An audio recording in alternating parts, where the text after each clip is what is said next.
Jay, get off ChatGPT. Hey everyone, welcome to Odin's Day, Wednesday. If how can I proceed with my life if ChatGPT doesn't tell me what to think? No, I was just telling these guys, I've been having a very detailed conversation with a chiropractor who is a person that I used to be friends with when I was in my 20s, and hadn't seen or talked to him in that many years. And the guy became a chiropractor. And, his basic premise is that science accepts chiropractic. And, then of course he's a straight chiropractor. He's a straight chiropractor. So he believes in subluxation theory and innate intelligence, whatever, which has been 100% rejected. Was he funny though? At least, no, he wasn't funny. He didn't crack you up. Come on, man, let's go. Yeah, now everyone's prepped. No, all right. No, so it's been interesting. I mean, I've been arguing with him on and off for the last 6 months or so.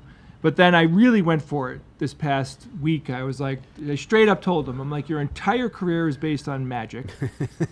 A degree in at best, if you were trying to, pretend that you're a physical therapist, sure, chiropractic can give, in certain circumstances, can alleviate pain, can, maybe help with some types of back pain. That's it. That's the extent of what chiropractic can do. And he's telling me, he literally at one point was, his premise is that I don't understand what he's really talking about, right? I don't fully grasp what's happening. I have a closed mind. Cynical. You're a cynic. I've been hearing that for years. So then he lists what about gravity and subatomic particles and blah blah. He goes on, dark matter and everything. I said, the difference between those things is that they're measurable. We actually can get readings of those things. We don't fully understand what gravity is, but we can rely on it to act exactly the same every time it's tested. And we know it exists because we literally experience it every moment of our lives. Unlike innate intelligence, which is literally, by your admission, unmeasurable. Right. And if it's not an established phenomenon. No. There's a difference between an established phenomenon and we don't fully understand the mechanisms as something that probably doesn't even exist at all. It hasn't been established to exist as a phenomenon. So I told him, listen, if you can't measure it in any way, if you can't see the result, feel it. If you can't see the result of its effect, if you know what I mean, if you can't physically measure it or see it or in any way detect it, then it doesn't exist to science. And then he goes, we finally agree on something. I'm like, my God, dude, like he can't even, like he doesn't. What does he mean by that? He basically means, yeah, you can't see it. You know, for you, if you can't see it and measure it, it doesn't exist. Mm. You know, and it's funny because he thinks that he's like winning that piece of the argument. Right. You know, Right. I'm like, then he sends me something that was, I gotta tell you guys about this. I think a lot of people don't know about this, and I want to like. Well, while you're thinking about it, Yeah, go ahead. Today is Wednesday. What is it? August 20th already? Oh, Yep, it is Jesus. August 20th. And today, we're going to talk about chiropractic, apparently. Dog telepathy. What they don't want you to know. Don't cross this line, animals, or the line.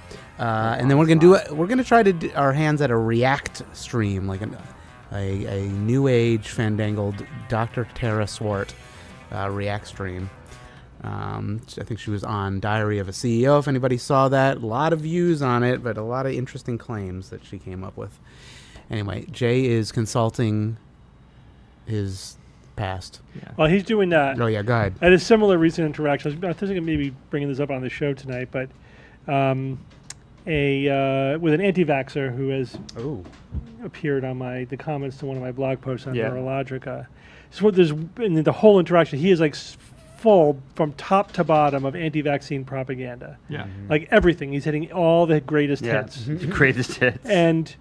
But one thing he said, one of the things that anti-vaxxers say is that vaccines cause SIDS, right? The sudden infant death syndrome, which has been looked at, and no, it doesn't. There's no correlation between vaccine status and the risk of SIDS. So it's nope. So he said, well, I put it into ChatGPT. Oh, Lord. And then it gave me these three references, right? Yeah. The first one doesn't exist. It's a fake it's a hallucinated citation. Wow. Yep. That's crazy. So there's no authors listed. There's just like the title and the conclusion, like whatever it said showed X. But I put the title into Google, nothing. I put it into PubMed, right, which is a database of published medical literature, nothing. I put it into the website for the alleged journal that it was published in, nothing. So it doesn't exist. Right. Seems likely. So I explained this to that guy. What do you think he said? Oh, yeah. Basically, I know what he said. he said, Wait, you don't trust well, an AI? AI has access to things that we don't have access to. Uh-huh. Because of and then saying, wow. And why do you think that is? So let me get this straight. So the AI was trained on data that the general public doesn't have access to because it's being hidden from us. But then you can access it through AI. That's what you're saying. Yep. So there's a study that's published in this specific journal, but this specific journal doesn't have any record of it. And it's not listed anywhere in a database of all published medical research. Okay. Yeah. Okay. Yeah, basically. Yeah. So you're dealing with an alternative reality. Right. It is hopeless. I'm giving up on this shit. Well, apparently he deleted a lot of our interaction because. All right, but this is what he texted me: the 33 principles of chiropractic, and this will absolutely blow your mind. I mean, I can't even get into all of it. I'm just going to give you like a top-down. What's summary. the worst? Give us the worst one or two. Some of the key themes in there: universal intelligence. The universe is governed by a universal intelligence. Sure. The chiropractic meaning of life. Life is the expression of this intelligence through matter. The union of intelligence and matter. Life only exists where intelligence and matter interact. Okay. There's a triune it's of life. religion, basically. Yeah, life consists of intelligence, force, and matter. That's their holy trinity. The characters of universal forces. Forces are created and applied by intelligence, but can be interfered with. Interference with transmission of universal forces. Subluxations disrupt communication between brain and body. Yeah, that's the big. So, by the way, for the chat, the sound you're hearing in the background is my sorry. dog and Jay's dog romping upstairs. Yeah, it's That is what dog's they nails do that when they're need to be together. trimmed. Can they hear that?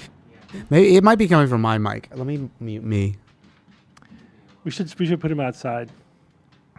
So subluxation in the chiropractic world is the blockage of energy because of some type of misalignment of the spine that the chiropractor can fix and let that chi energy or the Innate intelligence. innate intelligence energy flow to your organs. Although they can't agree on what's a subluxation, Yeah. right? If you bring an X-ray to 10 different chiropractors, you get 10 different answers on where the subluxations are. Here's an AI overview of the subluxation. Subluxations, a chiropractic subluxation doesn't correspond to anything actual anatomical that a non-chiropractor would recognize. And apparently, these subluxations block innate intelligence by compressing nerves without causing any other symptoms of a compressed nerve. Right? Yeah, so We- diseases you flow. know it. You know it when your nerve is being compressed. That's, I often said to my patients, nerves do not suffer in silence. They will let you know when something is happening to them. They are very painful. Yeah, I mean, I don't think you could have an issue like that with a nerve and you not feel it. Right. Like, it's going to tell you. Is it a homeopathic subluxation? So- It's like a memory It's of a a homeopathic subluxation. subluxation. There's a couple more here, like header topics, because I'm summarizing like crazy. But there's innate intelligence. The definition they have is each living thing has an innate intelligence, which is a vital force that maintains health. Yeah, vital force. Limits of adaptation: the body can adapt to its environment through innate intelligence, but only within limits. And the chiropractic law of demand and supply. The nervous system regulates the Economics. body, and interference, a subluxation, leads to disease. So I highly recommend, if you're curious about this, look up the 33 principles of chiropractic. And when you read it, you're reading a magical manifesto. That's the way I interpret Or it. religious tenets. Yeah, or religious This tenets. is not science. It's all magic. Yeah, it's all magic. And he is Magic all the way down. still to this moment, after everything I've written to him. And Well, that's a cult, basically. There's no no reasoning with somebody who's in that, has gone down that rabbit hole. And this is also his livelihood, don't forget. Oh, yeah. Oh, he's heavily Yeah, motivated. and that cult is tightly integrated into our medical infrastructure. Yeah. Yeah. But I found it interesting to debate him because Why? he's parading as a scientist. Apparently, he claims that he got a degree in biology, but I think that degree came from his chiropractic degree. Yeah, which is like interesting. high school level. And I also found He has out a degree that in baloney. the chiropractic school that he went to has such a high admission rate. They have a 94% admission rate, and that is considered open enrollment, which means anybody can get in. Yeah. I mean, you really would have to. I bet you the other 6% are people that can't pay. That's why they didn't accept them. But that's an amazingly high admission rate. Like if you look at other institutions, of course, like the top tier universities, like their admission rate is in the 20% range. But 90 and up, it's like they'll let anybody in. And I said, interpret that way, and interpret that information any way you want. But there's been lots of interesting things going on with how compromised his logic is, because he really does believe. I believe him when he says He's that a sincere pseudoscientist. that he thinks that science is neuroscience and other spheres of science are completely jiving with chiropractic. Even though it directly contradicts it. Yeah, so he doesn't have a clue. It's really sad, though. I mean, I get the guy wanted a career. What happened was he tried to go down the medical doctor route, couldn't swing it, and he turned to chiropractic, and then he drank their Kool-Aid. Now he's telling me I've drank the skeptical Kool-Aid. Either way, I want my flavor to be orange, but You're just working for Big Skeptic. But it's just another example of just you can't.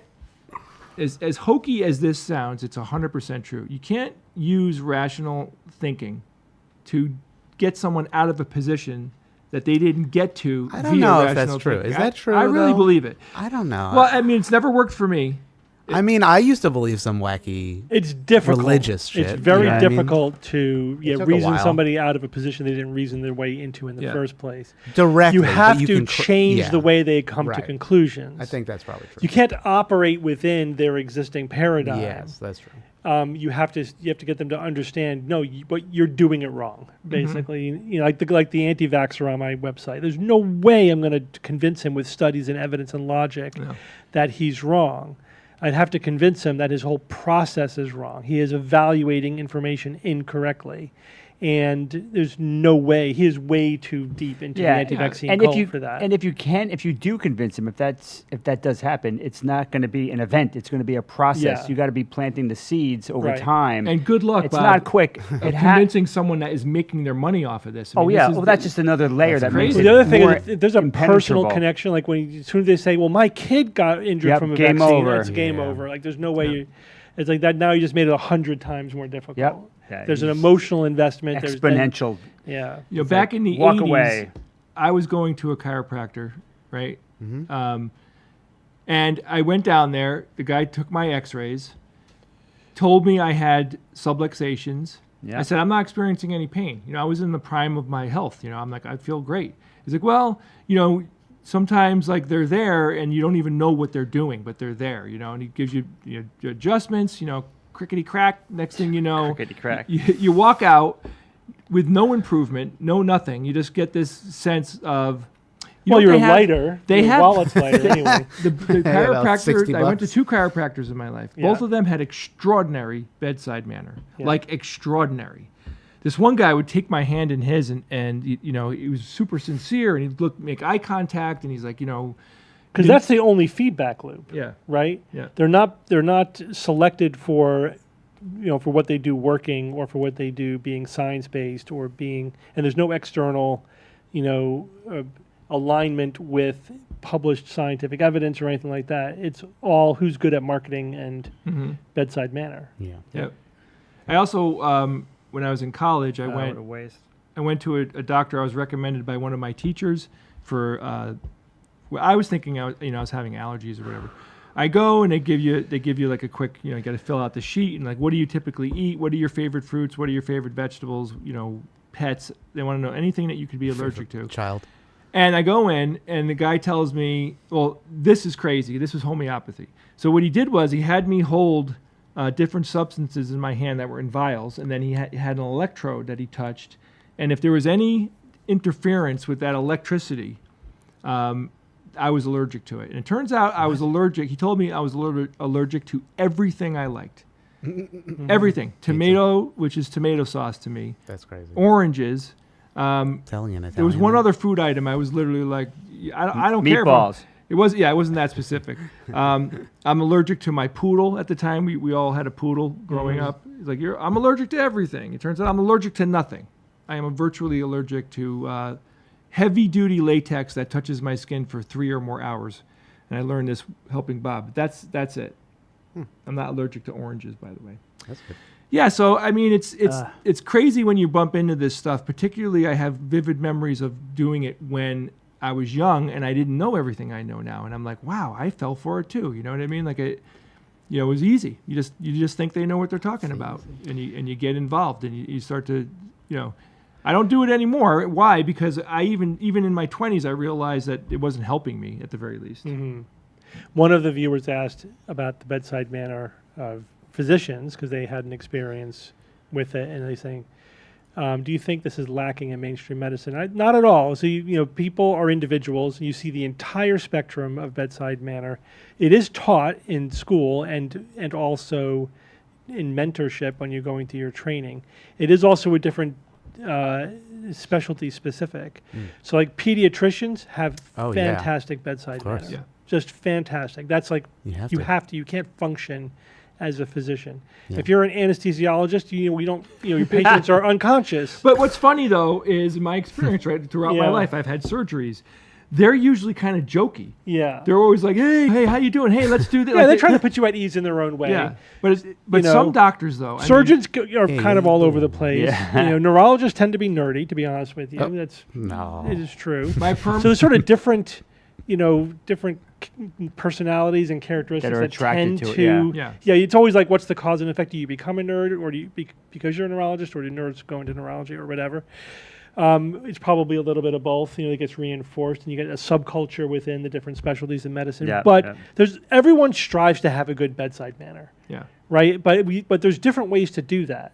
And what I found, like especially within our practice, that patients will, over time, tend to sort themselves with the people they feel comfortable with, right? And I've had patients who like didn't like me because I was very straightforward and very matter of fact. Yeah. And other patients who loved me because I was very straightforward and very matter of fact. Yeah, of course. And it's, you know, some people want the effusiveness and the, the touchy-feely kind of stuff. Other people want more like, just don't lie to me. Just give it to me straight. That's how I want it. But all with empathy, all with sympathy. And patients don't like that, they'll go to someone else. So what's interesting is if you ask people about doctors, right, most of them will say something negative about doctors in general, but my doctor's great. Yeah.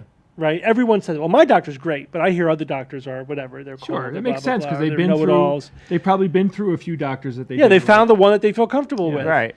I mean, I want it all. I have to say, I want it all. Of course. The best doctor I ever had was the primary care physician that I had. He retired last year or a year and a half ago. He was awesome. He did not rush anything, ever. I felt like I could have just sat there for an hour and he would have been perfectly fine with it, particularly with physicals. I mean, he was super rigorous during physicals. Yeah.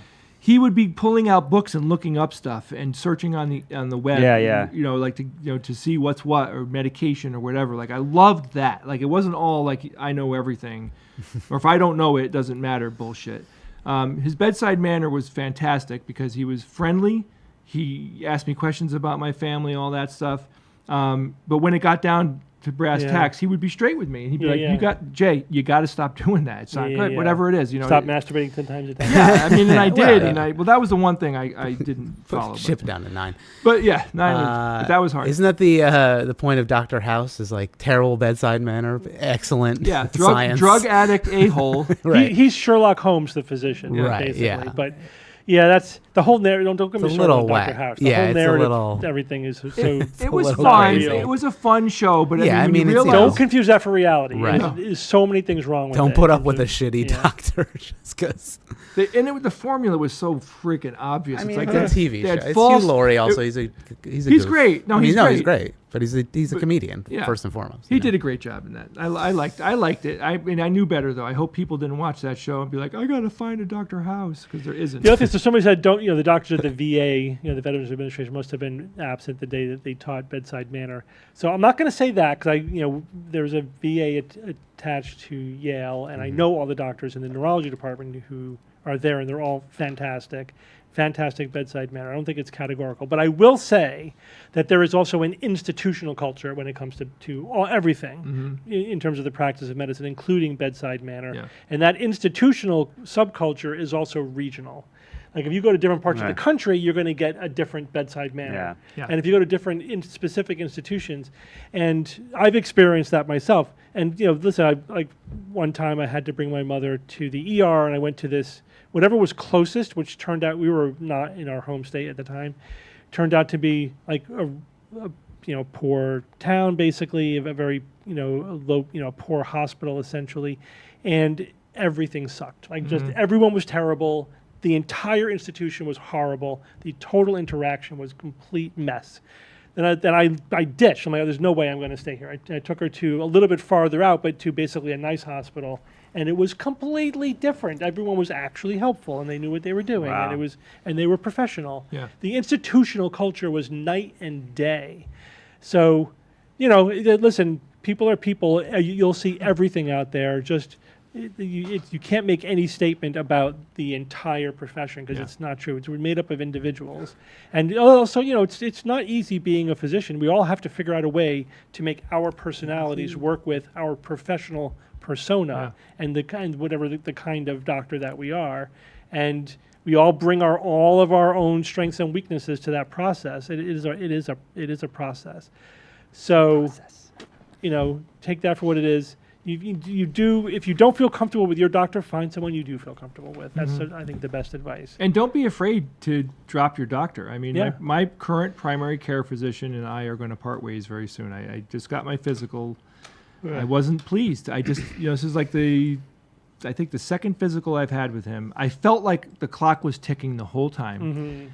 at the end, I'm like, hey, he's like, okay, blah, blah, blah. He's like ushering himself out the door. And I'm like, wait, I have things I got to talk to you about, like a lot of things, my age, for Christ. I had like. Well, that is also another factor here, and that is the clock is ticking because you have a certain number of patients scheduled per day. I get it. And like financially, unless you want to pay cash on the barrel boutique service, right? That's what that's called. You have a boutique service where if you want all the time, you want like unlimited, open-ended access to your physician, you have to pay for it. You can't afford it. That's the right way to right. put it. Most people, unless you're wealthy, you probably can't afford that. So if you want, a good, competent doctor who will see you, in the time allotted, and that doesn't mean there isn't flexibility, but there are patients who will, like if you would give them 2 hours, they would take 2 hours of your time. Yeah. That's just, at some point, physicians have to develop the skill of how do I wrap this up without pissing off the patient? Yeah. And we talk about that. Like, what do you do? And so one of the things you do is you say, all right, well, that's important. We should talk about that. Let's schedule a follow-up appointment where we can have the time to go into that. But I'm in my physical, though. I mean, I know, I get you. I get that was not handled well. You were obviously left with the impression that he was rushing out the door. But you have to know how much time you can give patients, how to wrap it up in a professional way without making them feel like you're rushing. I know that the doctors are not. And then also, even if you do things perfectly, you still can't 100% control the patient's perception. I get there's it. so many other things. And I don't disagree. Of course on. they're on a clock. I totally get it. Yeah. But it's got to come up so often. And I agree. I would have been like, hey, he's like, I want the time to talk to you about this. Let's just schedule you for next week. Right. That's come back. That's I'm fine. I don't. And I'll pay the copay. I don't care. But I want the floor time. I want to be able to talk about it and not feel like, And I had a list. I wrote down stuff like leading up to it. I'm like, I got to remember to tell him this and that. I think I'm giving him information that he needs. About my overall health. Right. But again, people come in with books, Jay. I'm just telling you. And they think you're going to sit there and you're going to read through 100 pages of their incredibly detailed I get that, history that is I don't need to hear 90. Let me curate the information that I need to do what I need. Right. But then they're like, I'm just trying to help you in case you need to know this. It's like all this ridiculous detail. This happens to us at conferences. You have someone come up and they're like, they want to tell you detail and you're like, oh my God, there's 50 people. Totally in line different context, different situation. But yes, you have to be able to manage your time. Yeah. It's tricky. It is tricky. And so you're dealing with all of these layers at the same time, right? Yep. You're dealing with just the financial realities of medicine. The other thing is if you need especially if you say, listen, I have a lot of issues I got to go over, and then they could book you for a double appointment, and you can bill for a long appointment. You can do that. Sure. So but you can't be hit with that at the day. Understood. You know what I mean? You got to tell them ahead of time. I need an extra the mechanics of that are very difficult because a year ago when I made the appointment, I didn't know that a year later. Well, yeah, but that's why you do the follow-up appointment. Yeah, that's the other thing. Here's the other factor: is if he gives you the time, what do you think that does to every other patient that day? Oh, of course, it pushes everybody. Now everyone's going to be pissed off that he's progressively late throughout the day. So he's a jerk. Yeah, he's a jerk. So it's a lose-lose, right? Yeah. Either you're cutting somebody short or you're making somebody wait. There is no. It's a zero-sum game. Yeah. And he's got to, after a physical, he's got to go back to his office and literally type in everything. He's got to write up. Well, it depends on. No, I thought they did that every appointment. So I mean, there's different workflows that you could do. What I did was I typed it up during the appointment. Right. Okay. That's right. Smart. So at the end of the appointment, I was done, and I would even sometimes say this. So this is what I have down, right? Just make sure this is accurate. Some people dictate. Some people do write it up at the end of the appointment. Some people wait to the end of the day, which would drive me nuts. I cannot do that. How could you hold it all? In your I hand? know, right? I don't go on to the next patient until I've done the note from the previous patient. Yeah. So people have different workflows, whatever works for them. But yes, you're right. That's built into the day is documenting every appointment, which can be strenuous. That's why they're developing AI applications that listen to the visit and write the note in the background. That's smart. Yeah, if it could work to the point. And the thing is, with EMRs, with the electronic medical record system, my notes were beautiful, by the way. I'll just say. Beautiful. Fucking beautiful. But I mean, I read notes from some of my colleagues that was clearly, just clicked off a menu and autofilled and blah, blah, blah. And it's terrible. It's terrible. I mean, all the information there, but the formatting is horrible. There's no real prose, and it's just terrible. So almost anything AI does is likely to be better. So that was the point I was building to. And you want AI-powered autoscribe. You want consistency and readability. You know, and, but it's better than the handwritten days, because those were just almost completely useless. Chicken scratch. And it's just because you don't have the time. How do pharmacists read doctors' prescriptions? There had to be a problem between doctors and pharmacists. Well, the thing is, it looks ineligible because it's in Latin. That's why. So most of it is like you don't realize it's not English. Okay, that's true. Mom is especially frustrating. She does not, basically she doesn't like women doctors. It's just like that's just old school. She's 88. She wants a guy that has incredible, bedside manner, that focuses in on her and will just stand there while she says story upon story. Yeah, hours of endless. You get all this crazy stuff. That's very common. You get the elderly patient who has a lot to talk about. Yep. And part of it, sometimes like, wow, this person has no social life. This is like I'm their social life. Yeah, and then what you feel, you feel bad. Like they're just desperate to talk about anything. Like they don't want to. They will not leave the room until you're like, okay, the visit is over now. Yeah. You have to do right, and that's just one layer of the onion. You go deeper, and then there's the fact that she's incredibly hard of hearing, so she can't even hear what the doctor is saying. So I'm critical in this process, and the doctor's talking to me, and then mom's like, the doctor doesn't even talk to me. Like, Ma, you wouldn't understand. You don't understand. And she doesn't. And then the other layer. There's another layer, Jay. Yeah. The other layer is that she doesn't even remember. She doesn't remember shit. Yeah. So I'm the repository. So it's like, no, you're not interacting because you can't help the doctor. So she's hard most of hearing. Of the time. She's hard of hearing. So you tell her something, she can't hear you. You raise your voice. She goes, "Why are you yelling at me? Why are you yelling at me? You couldn't hear me. I have to raise. There's no other way around it." Let's move on. Yeah. All right. Yeah. Let's move on. All right. So that was fun. Let's get some other fun stuff. Bob, look at this for you. What the hell? Somebody sent this one in. They said, "No wonder the neighbors don't come over." Yeah. I sent you that. Yeah, but I thought it was indoor. No. Oh yeah, this is the same exact thing but different location. There's an indoor one. So he's getting the power from the chain. I don't see any wires going. No, I think there is. It's a pneumatic. It's you can hear the compressor. Oh, it is pneumatic. Yeah, you're right. You know what I mean? Yeah, that's decent. Decent movement.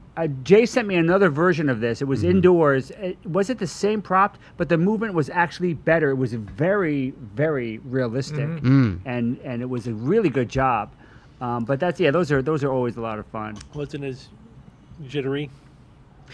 Just the way the shoulder joints were more realistic. The head shaking was a little bit more realistic. Yeah. I mean, it's after seeing this stuff for decades. I mean, You're a connoisseur. I'm just like the minutia. The animated corpse. Yeah. Do you guys remember Mythbusters? Of course. Of course. Mythbusters? What's that? What is that?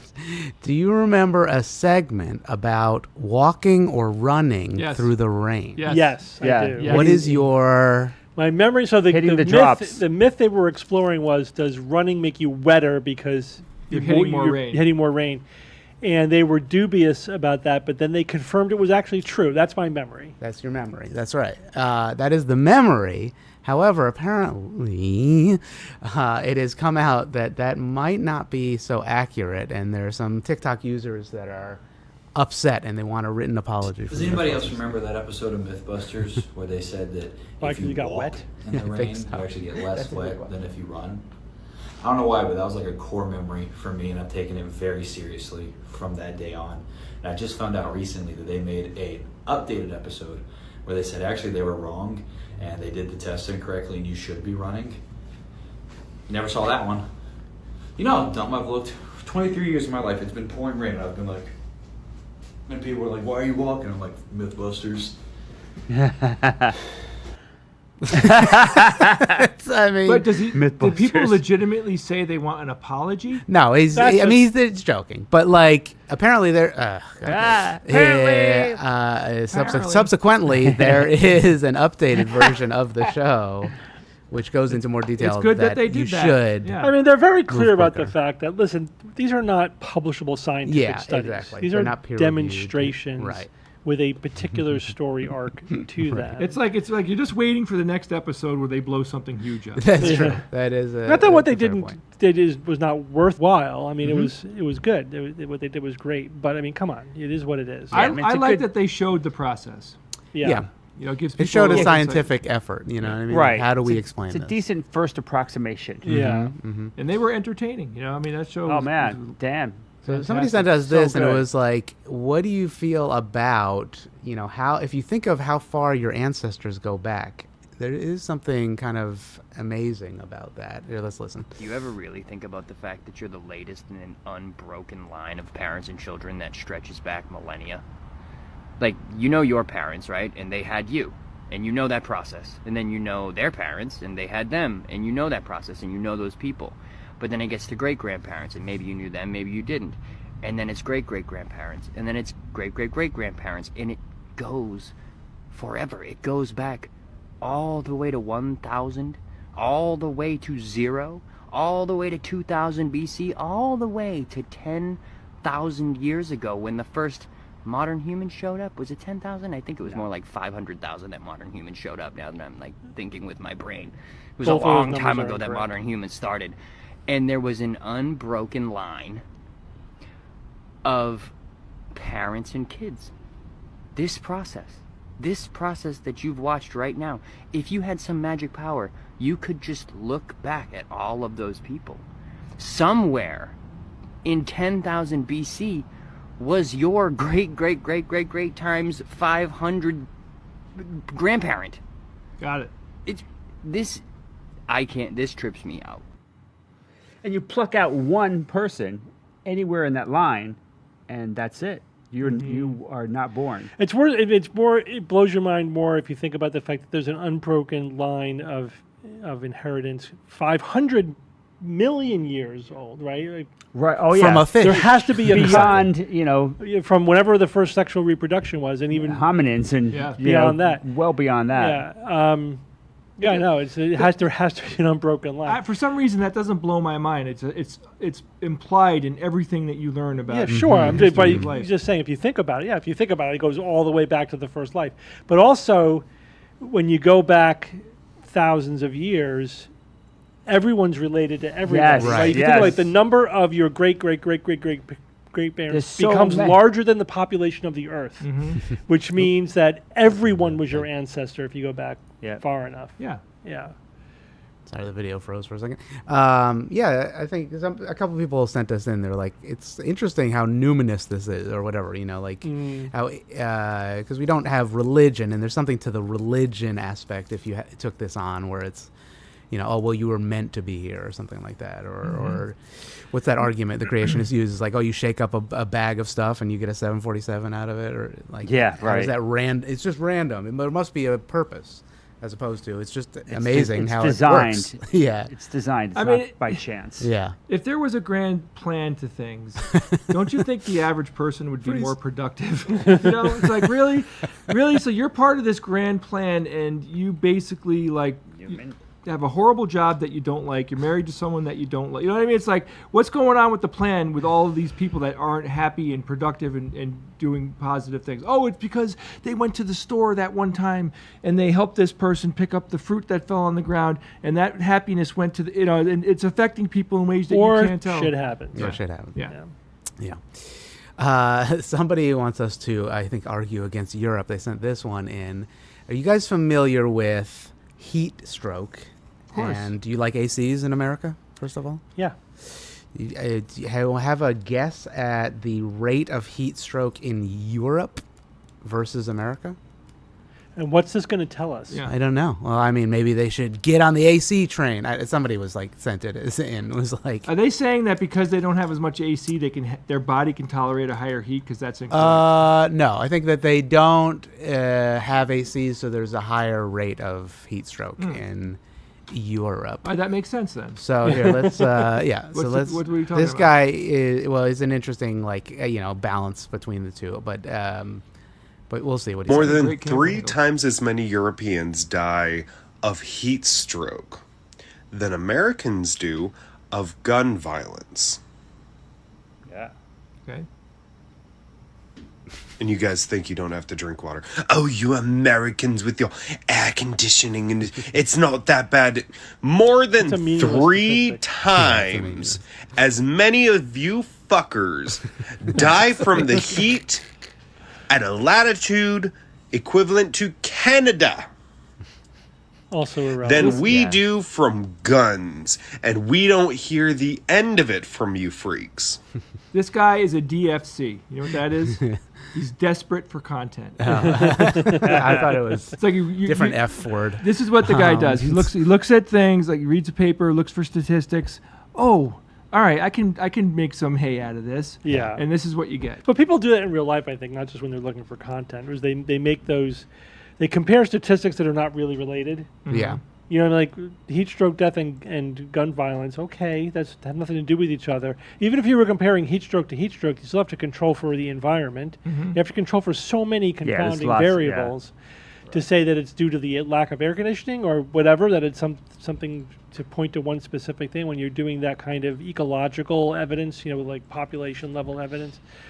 But, you know, having been recently in Europe and the hot part of like Sicily, damn, it gets hot over there. And without air conditioning, I don't know how you could survive there. Like it's miserable. It's it gonna is get miserable worse. to be that hot. The other thing is they take a siesta from like 1 to 4 in the afternoon. Yeah, for Everything good shuts reason. Down. For a reason. It's like you could take a siesta. We have air conditioning. You know, that's you got to do one thing or the other, but you can't be like working in heat in the middle of the day. So, like, when deaths from heat, this article is Chicago Tribune. When deaths from heat and cold are combined, Europe has close to 50 times as many deaths as the U.S. But Per capita? Per capita, right? Yeah, exactly. capita. As many as 250,000 to 500,000 more deaths if you're just going with the specific That is number. interesting. It's a lot. So it's an interesting I have to dichotomy. again, like there's so many confounding variables. You have to like really look deeply Yeah. at a question like that before. Well, you here's the consensus among experts is saying, why is there such a difference in environmental deaths between U.S. and Europe?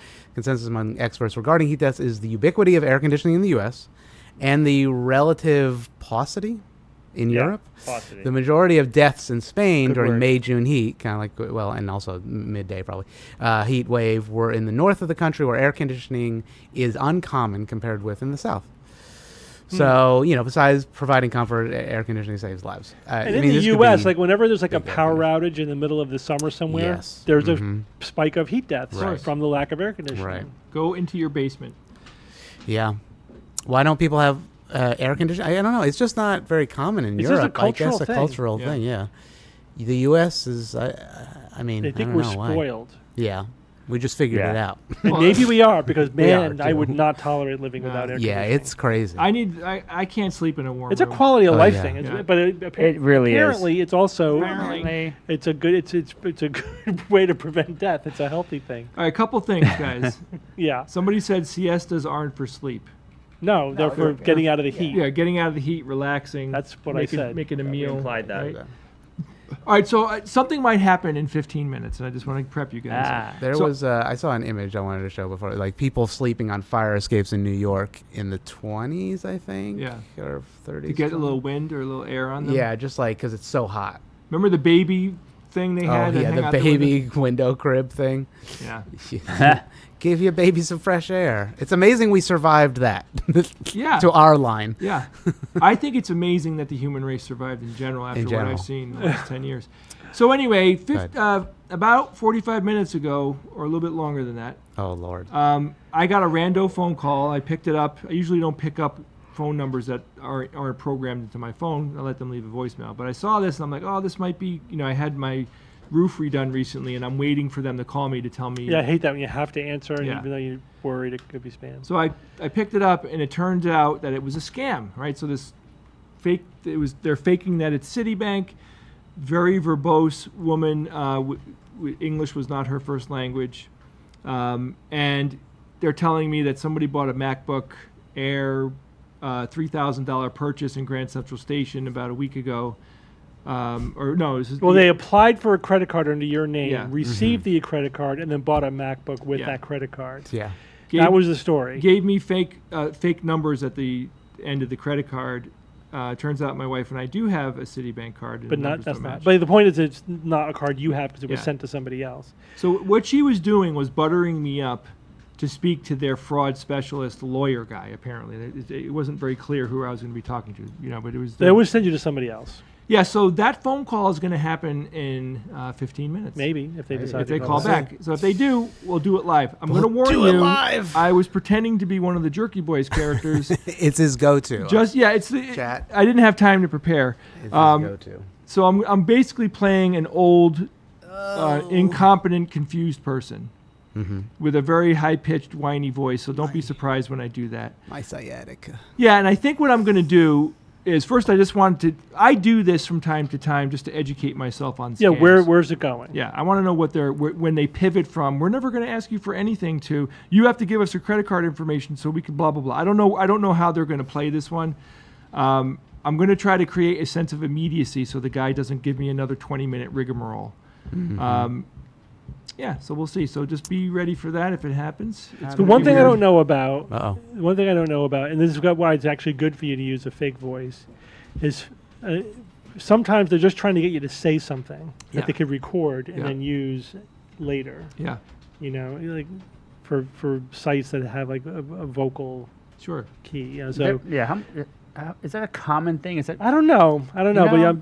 I've heard. I've heard about I've read this, about but- that. I don't know how. It's always hard to know because they're trying to hide what they're doing. but Yeah. it's like as a theoretical vulnerability. So don't let them make you say specific things, Yes. right? Yeah, I'm very evasive. I play confused. Yeah, obviously, like everyone knows, like don't give them obvious information like your credit card number or your social security number, but they know that, and they'll open up saying, "We're never going to ask you for your social security number," so that puts you at ease. Well, they're clearly not frauds because they're telling us they're not going to do that. But Right. that's how you know they're a fraud because real help desk people don't tell you that. They're not trying to simultaneously put you at ease and then scare the crap out of you about your identity being stolen, which is what she was doing over and over again. Yeah, and I mean if they And then they keep on for a long time. Yeah. And then they get you to the other person. Always is like, we're going to transfer you over to our security specialist. And then they, like what one person did to me is they gave me a number. Like, this is your event number. Like, whatever you call Yeah. that. The number for this report. Yeah. Write this down. You're going to need to give this to the next person. So then I get transferred over to the next person. He's like, "Oh, you have the number that the other person gave you." Yep. It's like, "Okay, you need to open up Venmo, right? Because apparently they said they stole money through Venmo." Yeah. And then you see the button that says send. Click that and then type in that number. Yeah. And so I said, "So you mean you want me to click the number that says send money?" And then type in that number that I was given, which is going to be like thousands of dollars. That's Yeah. what you want me to do? Yeah. Wow, man. That was the scam. Yeah. And they get So then I said, how many people fall for this? Like, what do you mean? It's like, well, this is clearly a scam. So you think this is a scam? It's like, we both know this is a total scam. I just wanted to know yeah. exactly how it was working. I just wanted you to know it was me. nice? So I don't know how, Fuck, I man. want to see where the pivot is, and I'm trying to come up with a funny way to end it. But I'll just 1, 2. We'll do one thing or the other. yeah. If they call back. All right, you want to go to the React video? Let's see if they call. Let's finish. Wait, let's talk about it real quick. So, Oh, boy. do you want to do the FBI thing? Well, that was one of our ideas. Like, either Bob or I could then break I'm not in doing it. and say, like, this is an officer from the FBI. We've been monitoring this call for suspicious No, activity. I could say at some point, I called the marshal in my town, and they connected me with someone at the FBI, and he's right here. Mhm. And we'll see what they do. No, they wouldn't be right here.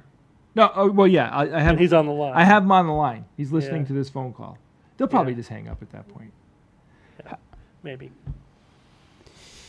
All right. All right, so there's a couple more things. So let's see. What were some of the topics? Dogs and telepathy. We could do that one. Yeah, my dog What do you has guys telepathy. think about dogs and telepathy? Let's see if this Oh my God. seems interesting. to Your you. dog knows when you decide to come home. There's peer-reviewed research, and it has crazy implications for religion. Hi, I'm Jeremy. I'm a deep skeptic, also a pastor. This guy, Rupert Not a deep Sheldrake, skeptic. has a Deep PhD skeptic. Yeah, from Sheldrake Cambridge, is a- was a is a- professor Sheldrake. there As soon and as I at saw that Harvard. name, I was like, His I know this research is is something. fascinating. We've talked about this before. We've All done right, you a want to deep dive precursor on it before we go? So too the idea deep into it? is, that dogs know when their owner is coming home before they arrive. And it was, again, did more shoddy ESP research that doesn't hold up to close examination, does not hold up to replication. It was completely debunked a decade ago. But, it's, all the stuff that ESP researchers do in terms of not, poor controls and et cetera, et cetera. But one of the other things with pets is that, like your dog, there actually was real scientific research showing that dogs, for example, they know how long you've been away by how much your odor has faded in the house since you've left. Yep. They basically they tell time That's by cool. smell And light. which makes sense. It's like, oh my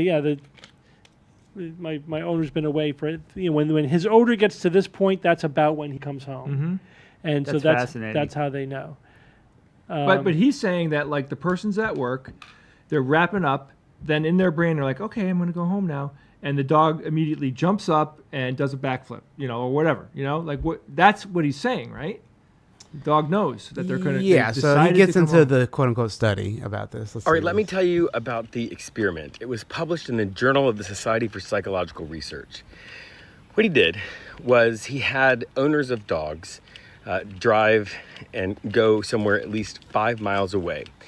And then at some point, and this was a while ago, so he gave them each a beeper. For those of you who are too young to know what a beeper is, it was basically like a text message. You would wear it on your belt, but it was just like a handful of numbers that would appear, and you would have codes like 180 would mean I love you and stuff like that. And Also, I think it was 154. Wasn't 154 I love you? Or 143? That was a terrible description. Of I, beepers. 4 letters, 3 letters. Wasn't it 143, chat? I think so. Anyway, any beeper? I never had a hovers? beeper. You never had a beeper? You're too cool for beepers. Steve had 2 beepers. Talk about cool. Doctor, 2 doctor. beepers.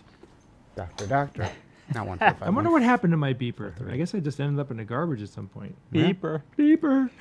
It's floating around space somewhere. I don't know. The hell? Ridiculous. All right, And That's one after of the biggest a long time inside jokes and Bob and I have. And we different won't tell amounts anybody. of time, more. he beeped them and told them to come home. But they didn't come home in their car because you didn't want the car to signal, the sound of the car to signal to the dog that they were home. But having them come home via a taxi actually didn't end up mattering at all because the actual results are wild. So they set up cameras, obviously, to film the dogs with, a time code and all that stuff that you can know exactly when it happened and all of that. And what was surprising is that when they sent the page to the beeper to tell the person to come home, as soon as that person got that page and decided to come home, that's when the dogs responded.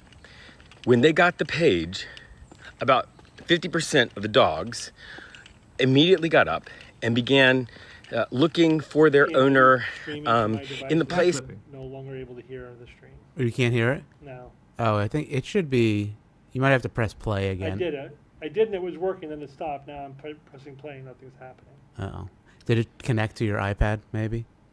Maybe disconnect from your iPad? No, it looks connected. All right, let's fix that, and then we don't need to watch this whole thing. I mean, basically, Yeah, we know man. where he's going. Yeah, I mean, the general consensus is that or what? Yeah, what is the consensus from the study? That this is just a dupe study, a fake study to begin with? It's just a bad study. It's just bad study. Yeah, I mean, in the general. controls could have been shit. I mean, half the dogs supposedly had a reaction at the right time. There's so many areas to make mistakes there. It's just like, The reason I bring Hacking bullshit. the reason I bring this up is that there was also a news report about fake studies in general, which I think maybe we should watch because that was like maybe a notorious one that has spread around social media, yada yada.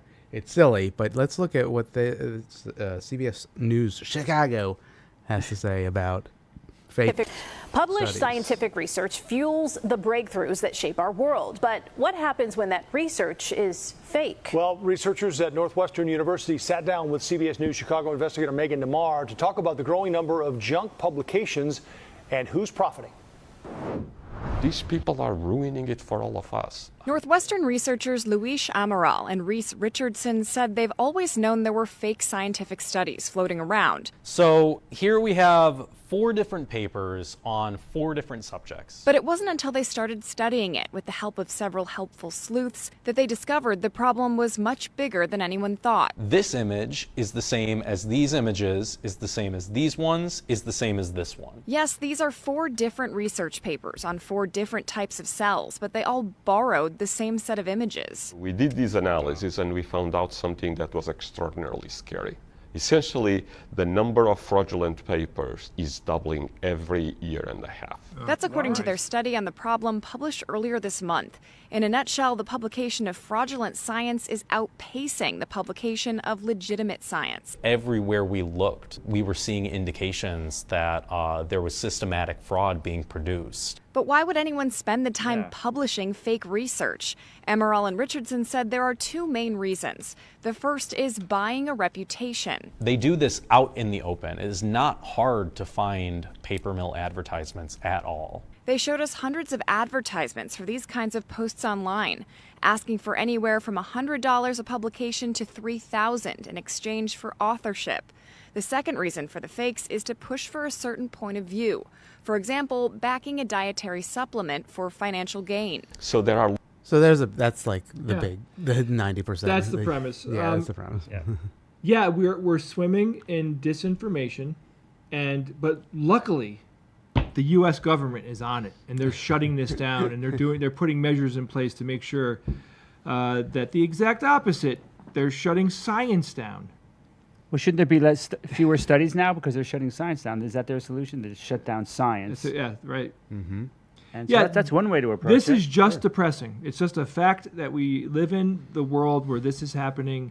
You know, it's gonna tsunami the legitimate science.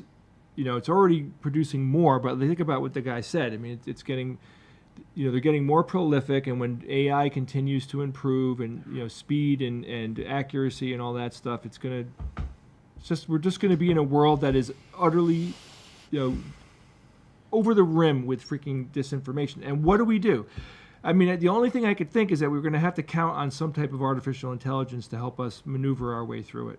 What else? Maybe when they start using AI to create the fake studies, the AI can do it so fast and so good that there will be actually real studies that they can create in 5 minutes. Maybe. Fingers crossed on that one. Yeah, I don't know about that. Hopefully. But again, this is a good example, though, of having something that has an impact that I do believe can be mitigated to a certain degree. But and I'm not going to speak for other governments, but the country that I live in, I don't care who is president. They don't give a shit about this. They don't do things like this. They're not even handling global warming, which is an existential threat, let alone this. To me, the governments exist for these reasons. That's why we need a government to have the money and the law behind them to push this kind of crap down. And if they're not doing that, then what is the value of having the government then? Yeah. Anyway. Well, thanks for that, Ian. Downer. Sorry. Hey, my phone call is going to happen any minute now. All right. Well, we'll see if let's go to maybe what they don't want to tell you, or what they don't want you to. Is there any earbud? Yeah. Oh, is it still not extending? It's not working. I don't know why. Yeah. Working. Is it? Does it say connected on the little thing? Like, is it green? It is connected. It's connected. It's got to be the app. Maybe like. Disconnect from your phone, reconnect, and then play. You know what I mean? I could try that. I got to go over there and grab that for you. We'll try it. All right. We're working on it. Steve has his in-ears, so trying to get those working. Well, we can, let's do a little NASA one, and Bob can do that one. This guy, who originally we thought was like, oh, maybe he's on the right train, but it seems like he is off the wagon. Pass through the Van Allen belts yet. Don't take my word for it. Take NASA's. As we get further away from Earth, we'll pass through the Van Allen belts, an area of dangerous radiation. Radiation like this could harm the guidance systems, onboard computers, or other electronics on Orion. But Orion has protection. Shielding will be put to the test as the vehicle cuts through the waves of radiation. Sensors aboard will record radiation levels for scientists to study. We must solve these challenges before we send people through this region of space. I guess we're still working on solving this issue? because I thought we... We're also really pushing the boundaries in terms of where we're going forward with exploration. I think humans are naturally driven to do this, and this is really the beginning, I think, of human beings leaving low Earth orbit. I certainly plan on being around to see that. I don't want to be a jerk because she seems like a nice girl, but newsflash, the moon is way outside low Earth orbit. The plan that NASA has is to build a rocket called SLS, which is a heavy lift rocket. It's something that is much bigger than what we have today, and it will be able to launch the Orion capsule with humans on board, as well as landers or other components to destinations beyond Earth orbit. Right now, we only can fly in Earth orbit. That's the farthest that we can go. We only can fly in Earth orbit. That's the farthest that we can go. And this new system that we're building is going to allow us to go beyond and hopefully take humans into the solar system to explore. So the moon, Mars, asteroids, there's a lot of destinations that we could go to, and we're building these building block components in order to allow us to do that eventually. Once we travel beyond low Earth orbit, the crew will be exposed to larger amounts of radiation. So we have to design both the crew protection systems and our electronic systems to withstand this radiation. All right, are you getting what he's getting at? So there's two things here.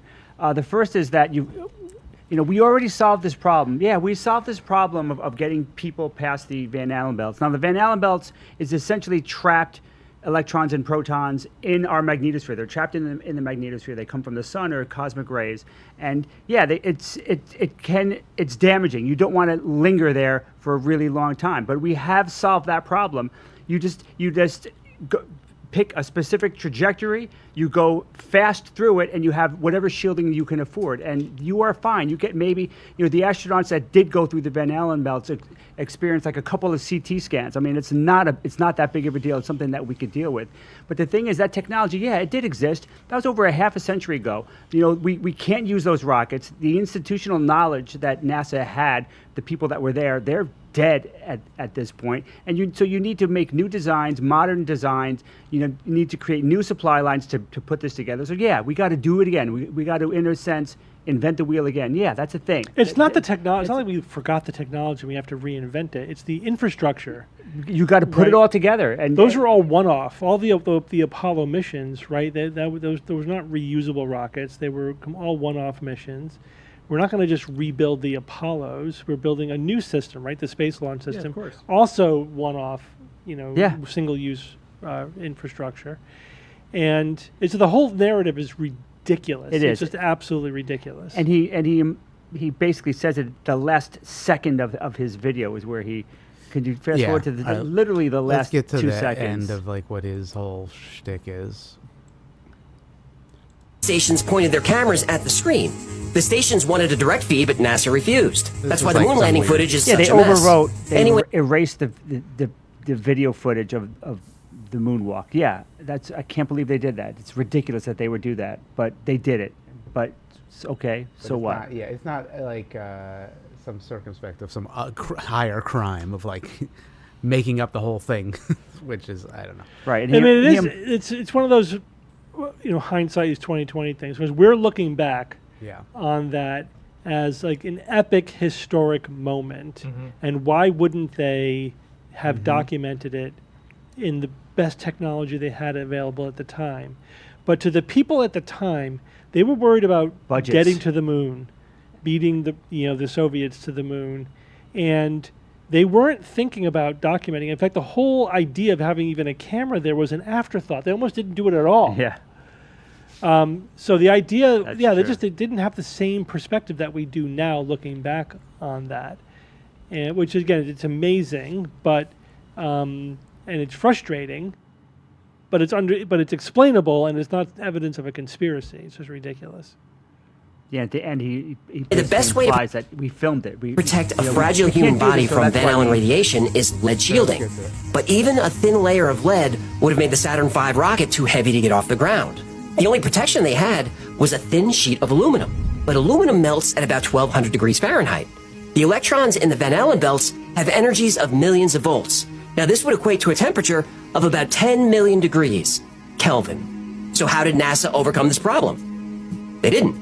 Instead, they called Hollywood. Yeah, sure. There it is. Yeah, that's the whole thing. It's all fake. Yeah, it's just, it's just silliness. So how do they, very simply, how do they explain us being able to see tire tracks on the moon? Like the paths that they took with the rovers. Yeah, and it's all all about CG or whatever. Yeah, it was early CG. No, you can look at them today. I know. I don't know how they explain it. Who knows? All right, let's get on to. Well, we could do cancer. We could do cord clamping. We could save these, or we could do the main thing. Let's do the main thing. Yeah. All right, so we're going to try our hand at a React stream. So since the guys are a little new to the React stream, you can yell at me to pause whenever you wanted to say stuff. And I would say, you can give it a little bit of her to talk, but go after any of the claims that she makes. You know what I mean? Yes. The whole point is to go kind of point by point. Also, since it's fair use, we got to have to, talk over it. So so anyway. So this is Dr. Tara Swart. She's a neuroscientist. She has an MD, I believe. No, I said apparently. I already did it. But she has some interesting ideas about can we communicate after death. Mm-hmm. So she's been making the rounds. This is on Diary of a CEO. It was released 6 days ago, 2.5 million views. Definitely popping off on YouTube and on TikTok and everywhere, and a couple people sent this to us. That's why we're bringing it up. But maybe we can go by and see what her points are and where they fall out of whack with what we know of the universe. All right, here we go. If what you're saying is true, then, this is a revelation. Yeah. And I couldn't speak about it until now, that it's possible to communicate with someone that's passed away. No, and I'm saying it from the point of view of being... Thoughts already, Bob? Come on. Talking to the dead. Sure. You're leading with that. Why were you even discussing this? This is nothing she says after this is going to be worth talking about. She's wearing an eyeball necklace. She does have an eyeball necklace. That's kind of cool. All right, that's cool. I like that. That's cool. That's very Halloween-y. Is that her third eye? Yeah, it's her third eye. Although I thought whatever. Fourth eye, maybe? But I think she is hanging on her credentials, so to speak. Mm-hmm. And so people like to bring her on, and this is what happens. Here we go. All right, here we go. being a neuroscientist and a psychiatrist. And it's taboo because we are afraid that people will think we're going insane. I've been part of teams that have locked people up and had them injected with stuff against their will because of things they were saying that's not that dissimilar to things I've experienced. So I wanted to find out as much science as I could to try to back it up. And do you think you found the answer? Yeah. How sure are you? 100%. And the things I found out are going to shock you. The floor is yours. Ready to be... Okay, so I'm Dr. Tara Swart. I'm a neuroscientist and a medical doctor who specialised in psychiatry. And I lost my beloved husband to leukemia almost 4 years ago, 2 days before our 4th wedding anniversary. Motivated reasoning. And everything I believed in had gone wrong. I was just totally lost and broken. But then I started getting signs from my husband, and in my desperation, I did consult a couple of mediums, but not being impressed by them. I ended up thinking, if it's possible to communicate with someone that's passed away, and I am all about optimizing my brain, then I should be able to do it myself. So I went down a rabbit hole, and what I've uncovered... Yeah, optimizing her brain is her... I wonder how that actually, what is the is she doing, the hack thing? She hacks her brain? She is like a coach, like a life coach as well on the side, I guess. So that's kind of like her whole shtick, is that she's using the neuroscience angle to, hack your brain and blah, blah, blah. So... Yeah, that's what the gist of her. Well, already you could tell she's a pseudoscientist because she's coming out saying, "I'm 100% certain." Right. No right scientist there. says that. Right there. You're not 100% certain about anything. It's like, I have a hypothesis. This is the evidence I have to support it. Whatever you say. She's talking like a guru. She's talking like somebody who with something to sell. Yeah, exactly. Yeah, I like how she's a neuroscientist with a specialty in psychiatry. You're a psychiatrist, in other words. Yeah. Yeah. One more comment. I'm curious to see how the host handles her, because I've seen this guy's videos before. He's clearly making money on his videos because the post production on this video is very expensive. If he mishandles this, I'm going to start talking out about this guy. All right, we'll see what he has to say. Here we go. We'll see what he has to say. covered in this research is going to have a really beneficial effect on a lot of people. Why? Because it means that we are capable of so much more than what we think the human mind is capable of. So listen, here's what I'm going to do. I'm going to try and ask the questions and challenge you in ways that I think the viewer might challenge you. I want you to ask me those questions. I see messages all the time in the comment section that some of you didn't realise you didn't subscribe. So if you could do me a favour and double check the trajectory, you're part of our history. Dr. Tara Swart, good to see you again. You too. Thank you for coming back. You were our most viewed guest on the show of all time. Our last conversation did just over 20 million views and downloads, which is pretty staggering. But you're back to talk about something entirely different this time, which is this idea of science, which kind of intertwines with all of your work on neuroscience that you've done throughout your career. My first question to you is, what is it that you think you know that the vast majority of people don't quite understand, comprehend, or have accepted yet? And take me right back to the sort of first principles of that. I mean, he says, he's describing, what do you know that people don't know? No, she's making claims that she knows stuff that career scientists, specialist experts are not agreeing with her. It's not just people. She's disagreeing with the vast corpus of scientists in this specific area. It's like... All right, go on. Thinking. I believe that we are capable of so much more than what we think the human mind is capable of now. And I believe that the brain actually filters down the capability of the mind so that we can exist on this material plane. And things that I found out doing research for the signs is going... The brain filters down. Well, this is... I mean, we're talking about the brain is taking in an enormous amount of input, and it absolutely... That's not what she's talking about. Yeah, this is dualism, right? This is the mind is separate the brain. The brain is a receiver for the mind. Right. Right. The mind has some existence outside of physics and biology That's what she and material. needs for all That's her what she's saying. Yep. That's what she is saying. So she's a dualist. Again, this is religion. This is just magical belief. So now she's departed from the realm of science. She could no longer talk about, her credentials as a neuroscientist or whatever. She's just now talking about religion and magic. To shock you. The abilities that we have that we're not aware of are way beyond what you might even imagine right now. In what departments and facets of my life? Let's just start with something really simple. How many senses do you think we have? 5.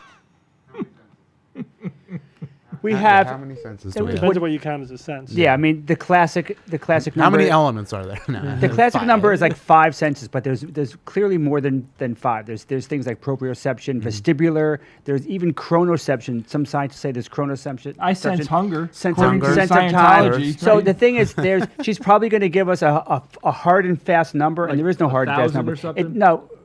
No, but I've heard numbers anywhere from 21 to 35. No, I mean, what do you... It depends on whether you're a lumper or a splitter, right? Exactly. This is the endless lumper splitter debate. Do you count every different type of tactile sensation as a different sense, or is it all tactile? But anyway, it's irrelevant. She's going to throw in, then there's the magic one, right? Then there's the third eye bullshit.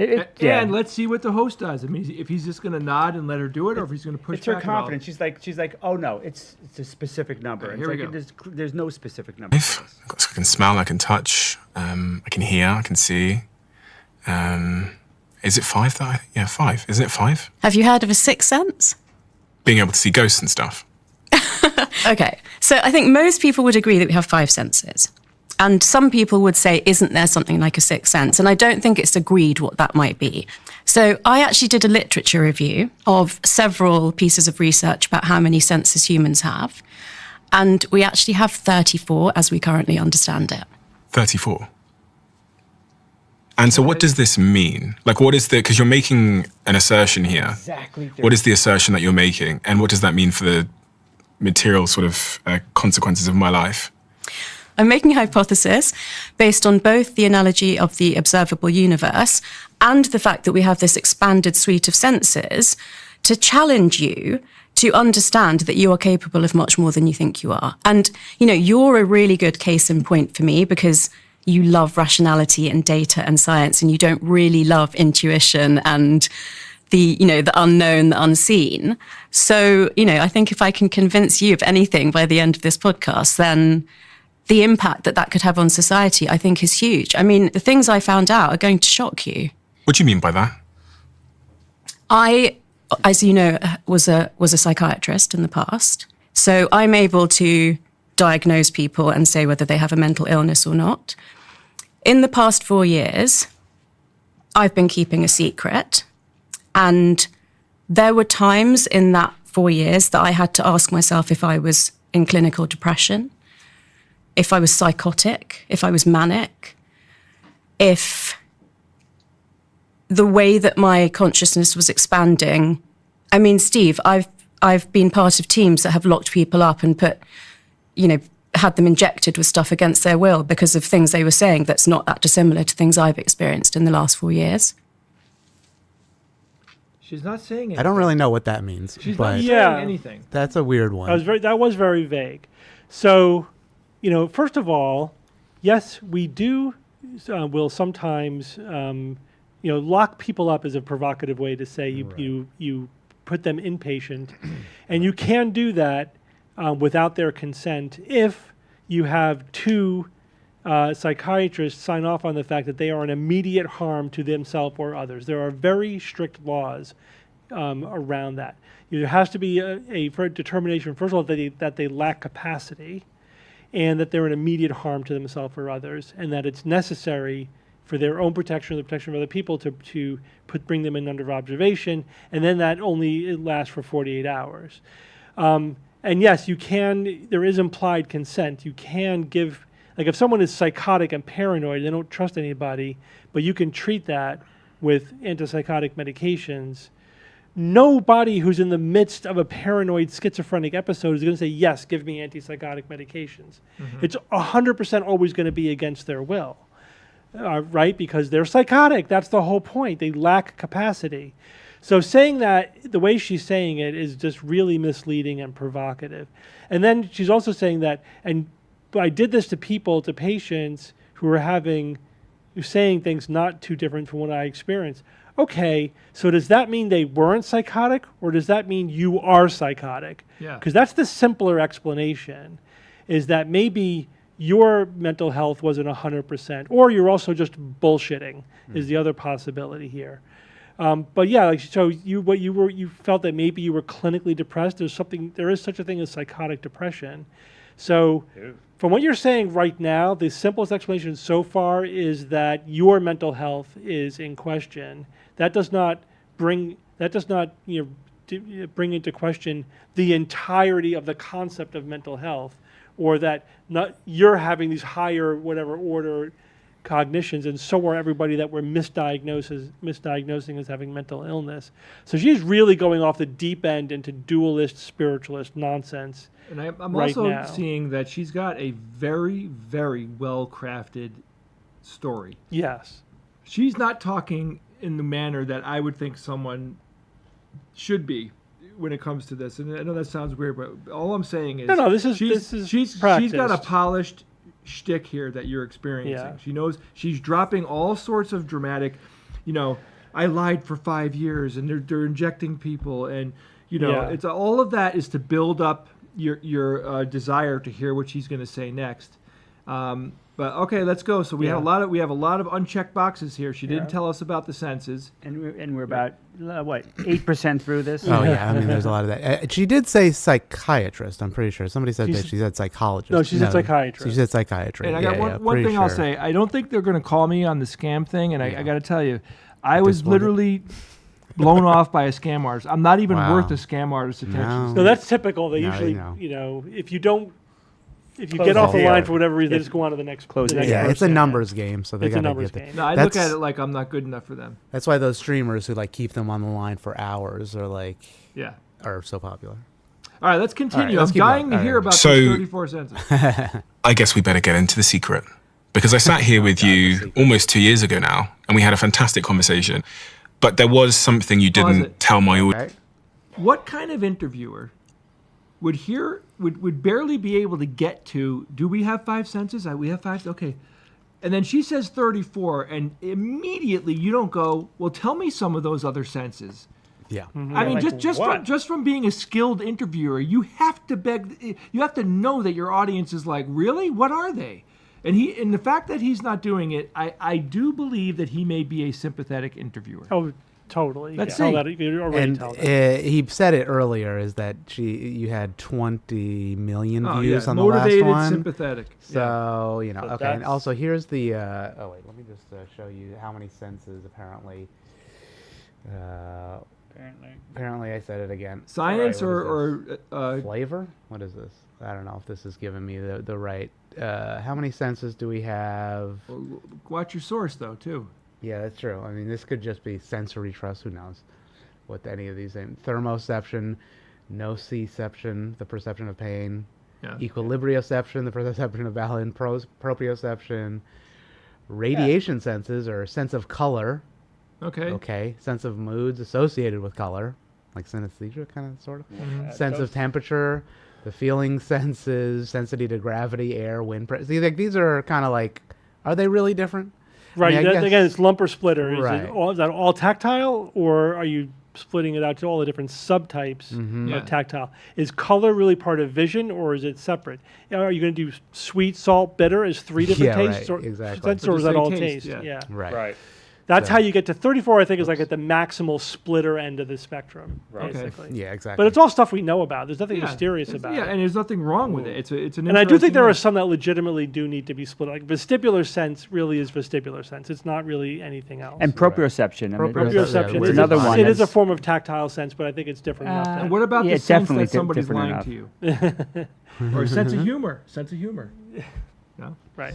Like, That's an ambiguity in the word. Is like Right. phantom limb pain? Is there some sort of sense in there, or is that just like a breaking of your proprioception or Well, again, tactile? the you know what I mean? sensations is a pathway, right? Uh-huh. And so, what's happening with that is that the central pathways are hallucinating essentially because of usually lack of stimulation from the periphery, and so there are different components of every sense, and so you have the peripheral pathways, say, that are bringing tactile sensation into your brain. And then once it gets there, it goes to different places where you experience it differently, right? And in fact, there are conditions where, like after an injury, if the pathways heal back abnormally, you can have something called alpha beta reorganization. So imagine this, where you have the non-painful peripheral pathways get plugged into the painful central pathways.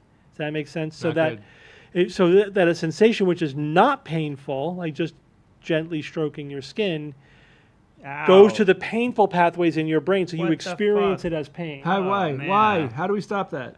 I told you, it's actually one of the hardest ones to treat. It's because you had an injury, and then when it recovered, the nerves grew back and plugged into the So wrong. you got to cut the nerves. Wrong location. Hey, We use cut the blue nerve. We use medication to treat it. But anyway, there's all different. There's nociceptive pain. There's also neuropathic pain. Are they both pain, or are they both different kinds of pain? Well, I got one thing to say, Steve. Yeah. The fact that they have a model of the human brain on that table. That means they must know what they're talking I about. believe in her. I don't even argue anymore. Unfortunately, what you just said is true. If you do a psychological experiment, and people will consider a source to be more authoritative if there is a picture or a model or something associated with it. I'll bring in some props for That's this. All right, great. That's let's good. continue. Yeah. Let's For the see. politics podcast, what are we going to have? Like the Declaration of Independence? Yes, I guess so. All right, here we go. Something stupid like that. Now we know. Audience, when we had that conversation that reached more than 20 million people, there was something at that moment in time that you didn't tell me, which was this secret you've been keeping. The secret. What is the secret, Tara? I lost my beloved husband to leukemia almost 4 years ago. Yeah, we know. And I've written this book which mentions my personal story. And I trust you. So I really wanted to come back on the podcast and just explain a little bit to people about what's been going on for me for the last 4 years.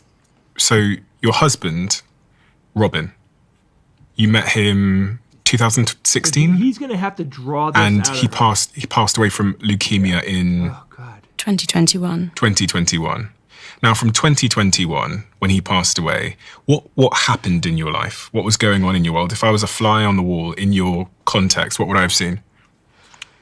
He'd been given 2 weeks to live, but he actually lived for 3.5 weeks. And he died 2 days before our 4th wedding anniversary. So I was literally reading condolence cards on my 4th wedding anniversary. If it wasn't for the people that I have around me who became like a fortress, I don't think I would be here today. You know, never having had that experience before, it was just so devastating. And even though... I mean, so obviously this is like a big portion, it seems like, of her. You know, it's incredibly sad, and yeah, we get it. I we mean, get it. listen, Like, I usually hate discussing specific skeptical topics in the context of someone's personal it's terrible trauma that this or happened, loss or health problem or whatever. So yeah. But please do not interpret anything we say as a lack of sympathy for the fact that she lost her husband. The problem is we don't know 4 how years. true any of this is. Well, even if we're just assuming if that specific fact is not, I mean, that would be, if she's lying about that, that's like That's a totally like different level. next level I would not assume that. like, yeah. The thing is, she is now using this, she's leveraging this story to sell nonsense to the public. So it's fair game. This is her setting up the set dressing here. Okay, let's continue. Oh, I'm a neuroscientist and a psychiatrist. I've heard that before. I just was like totally lost and broken. And then I started seeing robins in the garden every single time I went to the window, both in Hampshire and London. I've never ever seen so many robins in my life, like not before or since. Okay, so her husband's name is Robin? Yeah. I believe so. Okay, so... Oh, jeez. If this is even true, let's say she's actually representing reality correctly, that she's seeing more robins. My question is, has she ever even seen them, or would she have noticed them if this event No, it's didn't all take confirmation place? bias. Yeah, it's confirmation bias. Yeah. Continue. I still see them sometimes, but I noticed it. I thought, of course, that's what I want to see. I have no idea what it means, if anything. And then about 6 weeks after he passed away, I was asleep and I heard a noise in the distance, and we had been burgled once, so I went to check it wasn't the alarm in the garages. Couldn't work out what it was, thought maybe it was birds in the distance, went back to sleep. It was about 4 a.m. And then I got woken up by a massive thump to my shoulder. I wouldn't demonstrate it on you because it would be too much for me to hit you that hard. Yes. It wasn't like a tap. So I opened my eyes and I could see next to my bed a very vague, hazy version of Robin, as if he was...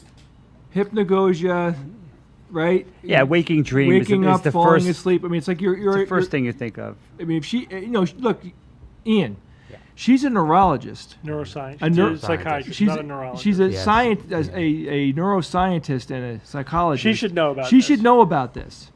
No, 100%. So, but basically what we're talking about is, hypnagogic, hypnopompic hallucinations.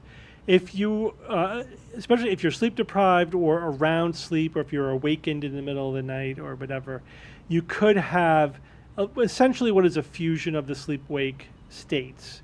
And dream elements can be manifest in your wakefulness. I've seen it. It's happened to me many times. It's happened to me many times as well. And it she's could be suffering from stress and depression. Yeah, she's stressed. She's depressed. She's like 6 Right. weeks after losing her husband. She's by her own account, she was devastated.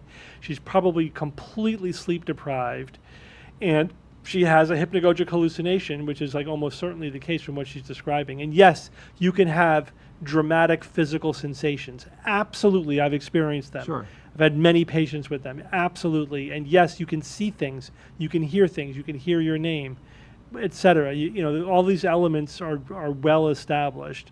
So I'm willing to believe that she had the experience that she's describing it.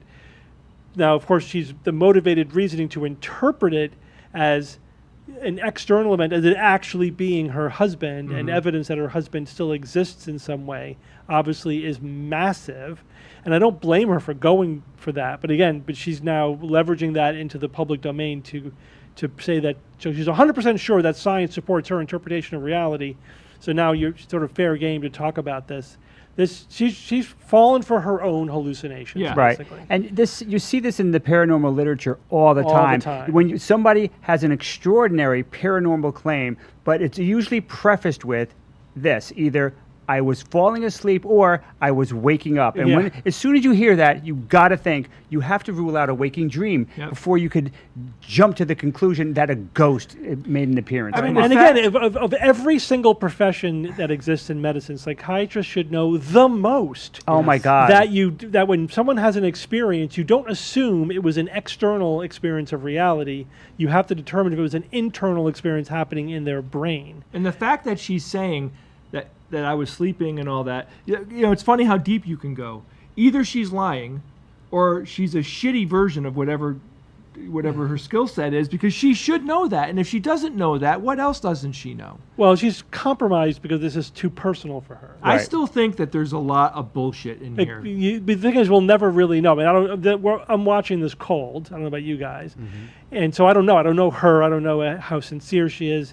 And it's usually, as we say, we could speculate endlessly until she does something that is clearly, fraudulent or fake. You never know how much of this is true belief versus bullshit, which is basically just doesn't care if it's true or not, versus a conscious con. It's usually some combination of those things, and you can't really know, and it doesn't matter And is this because the she's secret? not doing due diligence.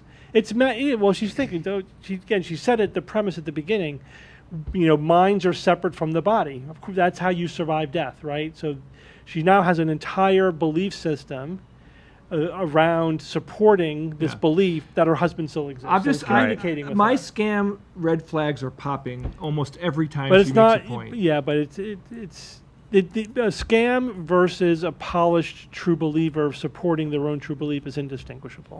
Yeah. Let's In many continue. It could be a grift. And where's but the it could secret? be- I wonder if this is it, or if she's No, actually. I think this is the secret. this Oh is- well, I guess that's a good question. Okay. Yeah. It's not the secret like the Not the that- book. No, the no, no. book. I mean her her secret. secret. her personal secret. secret. Yeah. Okay. I thought that was Pushing himself through treacle to be seen. And I was just transfixed. And I saw him become more and more clear. I could see the outline of his hair and his face. And then suddenly he just dissolved from the top down, and my eyes went like this. And I remember seeing his shins and his feet. And I was like up on my elbow watching, and I just gasped out loud. In my desperation, I did consult a couple of mediums.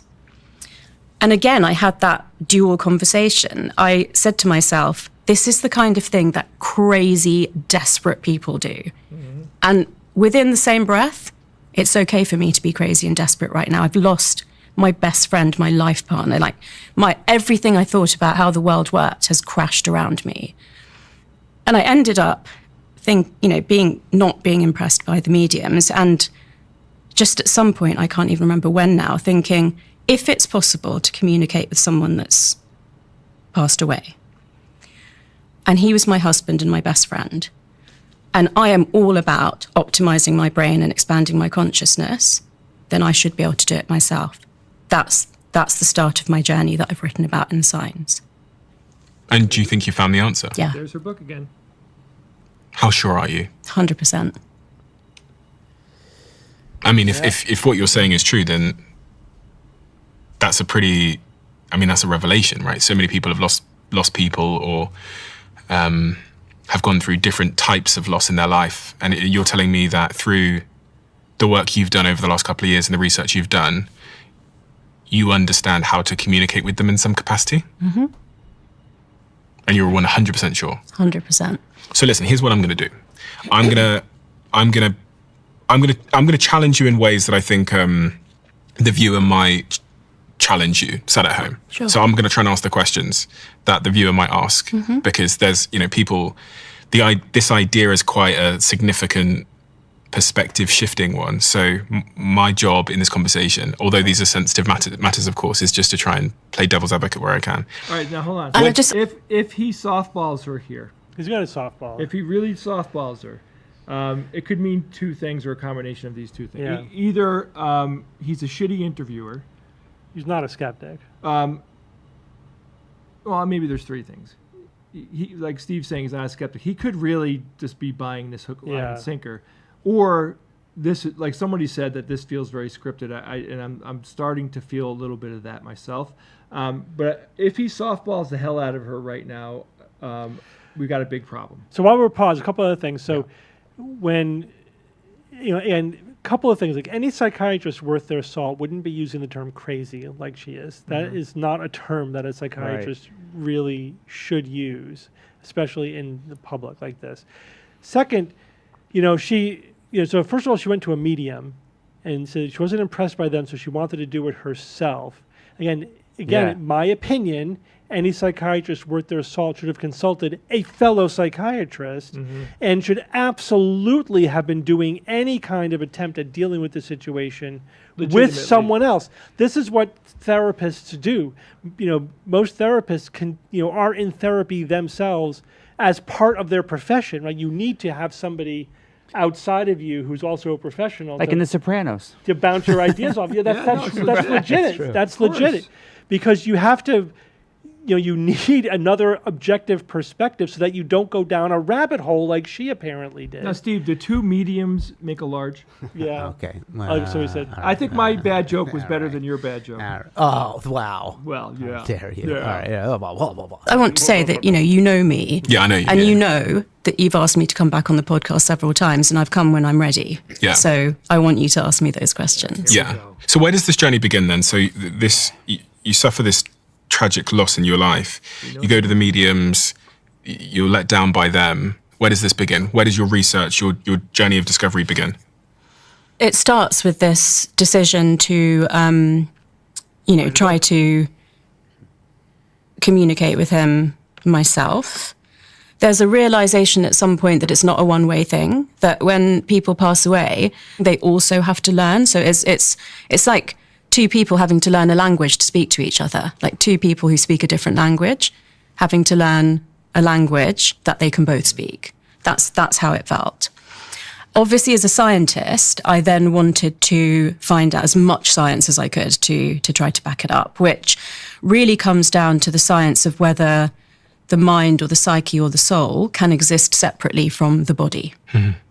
And I will say that way before I even started thinking about this stuff, just the moment that he died, which he died in front of me, once he'd actually passed away, I remember a really strong feeling of looking at his body and just knowing that wasn't him. And that the essence of who he was, I didn't know where it was, but it was not there lying in that bed. And when did you convinced realize that you were going to start to collect research and do research on this idea of being able to communicate in ways that most people don't realize we can communicate through science? And also, when you talk about being able to communicate through these 30 plus senses, is that just with the dead or is that with each other? Like, can I communicate through, is there other ways that I can tap into these senses that you discovered through your research that will help me be more effective with the living too? That gets to your point, Jay. You were saying, like, what are these senses? Yeah. He's taking it already that they're like magical senses. Yeah, or and something. I'll tell you something too, Ian. This right here, I think, will be our first 100% proof that he's been prepped for this. Because if she's like, we'll see what happens, but I suspect that he's asking only questions that she's definitively got an answer for. I think she's going to immediately say, yes, absolutely. You know what I mean? And why would he ask that? Because I hate to say this, but the guy doesn't seem intelligent to me. Well, I mean, he's not pushing back, certainly. He's kind of just like a blank canvas for her to spout her. But who doesn't know that the baseline of the five senses? I mean, every school kid is taught that. Yeah, sure. I mean, he might be playing it up, but I mean, yeah. But to your point, yeah, like, what are those other senses? Now they're in this like wishy-washy area. Yeah, but it's interesting that he didn't ask before, right? Because they want to leave it vague, because then it makes it seem like, there's all these science has identified these other senses, and maybe some of them support this, right? But if you lay it out and explain what it actually is, then you can't use that vagueness to create the impression that what she's about to say next is science. But I'm detecting like storytelling here. 100%. Him not asking the question before and him asking it now are two very different things. And I'll keep in mind and watch out for this. This is an edited program. Yeah, you can clearly see that they're doing camera cuts where they're not even cutting away from her. They're just like, she's talking, cut, she's continuing talking. Like so, Yeah. This is being optimized for the storytelling as well. I just want one little pedantic side as well. As a skeptic, she says, I wanted to, as a scientist, I wanted to find evidence to support what I was thinking. Like, no, as That's a not what you scientist, do. you should be looking for evidence to find other explanations, to explain away your belief, not to support your belief. Your extraordinary beliefs. Yeah. And it's like, I science. I I'm can have healed. science. All right, here we go. I mean, I think it starts with yourself. So I think that the fact that if you're not even aware that you've got 34 senses, then you're obviously not consciously tapping into something that you're not aware of. And some of them are non-conscious senses anyway. Things like the pH of your blood, or like the balance of oxygen and carbon dioxide in your blood. You're not going to be conscious of those. You can't necessarily exert much control over them, although obviously if you slow down your breathing or you do a certain type of breath work, it could have an impact on those things. The conclusion that I came to, so like I said, I went to the brink a few times. I went to the brink, let me give you the first example. I realised that the first anniversary was coming up on October 26th. And around, a couple of months before that, I was doing the best that I had been doing so far, but I was very aware this anniversary was coming, and I wanted to prepare myself mentally. But from the 4th of October, I suddenly was in aches and pains all over my body, which actually lasted for 6 or 7 weeks and was accompanied by me feeling so depressed that I actually had to look in the mirror and go through the criteria for clinical depression and work out if I was actually depressed or not. And I didn't meet all the criteria, but I was in this physical pain. I could not understand why. I went for a massage. It was so painful I didn't go again for a year. So eventually I looked through my diary or calendar on my phone, and I looked back to October 4th, which was the day that it started, and that was the day that I'd taken him home to die.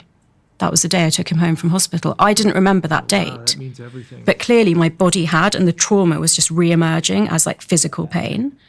And I only realised quite a lot later that I had to do some somatic work to actually get rid of the last bits of trauma that talking therapy can't actually get to.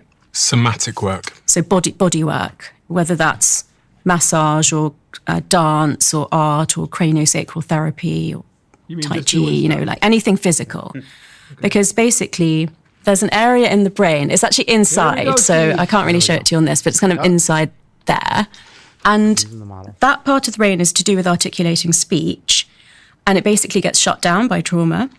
So those sort of phrases like I'm speechless or I'm dumbfounded or I have no words indicates the fact that there may be residual trauma that's held in your body that you can't actually articulate and get out and solve through talking therapy.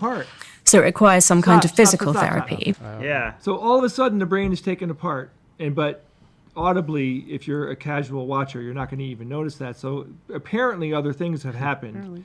Apparently. Well, what she's saying is also just nonsense. Yeah. When you're saying I'm speechless because of a shock or trauma, it's not your Broca's area being shut down, because then you wouldn't even be able to say I'm speechless. You're not literally speechless. Yeah, it's hard to process what's happening, and so you don't know what to say about it. It's completely different. What she's trying to, though, make it sound neuroscientific. There's a part of your brain that's involved in speech that shuts down. It's no, what you're saying is complete bullshit. This is that neuro-pseudoscience that I totally hate. Of course. But and she's clearly a pseudoscientist. Like craniosacral therapy, that's utter complete nonsense, which she just endorsed. So clearly, my sense of her is that she's one of these clinicians who is not grounded in science or critical thinking or skepticism, cannot distinguish science from the pretenders, and she just is, to her it's all the pseudoscience and science. It's all the same thing. It's just it's all big. It's all the superficiality of it, and now she's going to start slinging some neuro pseudoscience at us that doesn't really mean anything, but is meant to sound impressive. This, again, referring to a place in your brain, has nothing to fucking do with that. Nothing to do with that. And this She's guy, just total nonsense. this lightweight interviewer, can't. Yeah, he's gonna swallow it hook, line, and sinker. Yeah, he can't He's not keep up prepared with to deal with this. Yeah, no, he can't keep up with anything. He hasn't done one right thing yet. The secret still hasn't been clearly defined, even though I think she dropped it. It hasn't been clearly defined. The interviewer said, "So that's your secret." That you Nothing. saw. It's like we're being strung along, so that we watched for the whole thing. Yeah, and how many more times is she going to mention her book? At least 30. I'm not So liking that was these two people. obviously to do with my sense of pain. And it took me a little while to kind of put together what that might mean by really like tapping into why was my body manifesting pain to sort of remind me of something or show me something. But also in the first couple of weeks after Robin's body was taken away the morning after he died, and it was just under 2 weeks till the cremation. In that time, I would wake up in the morning and I would be absolutely freezing cold, like shaking and shivering.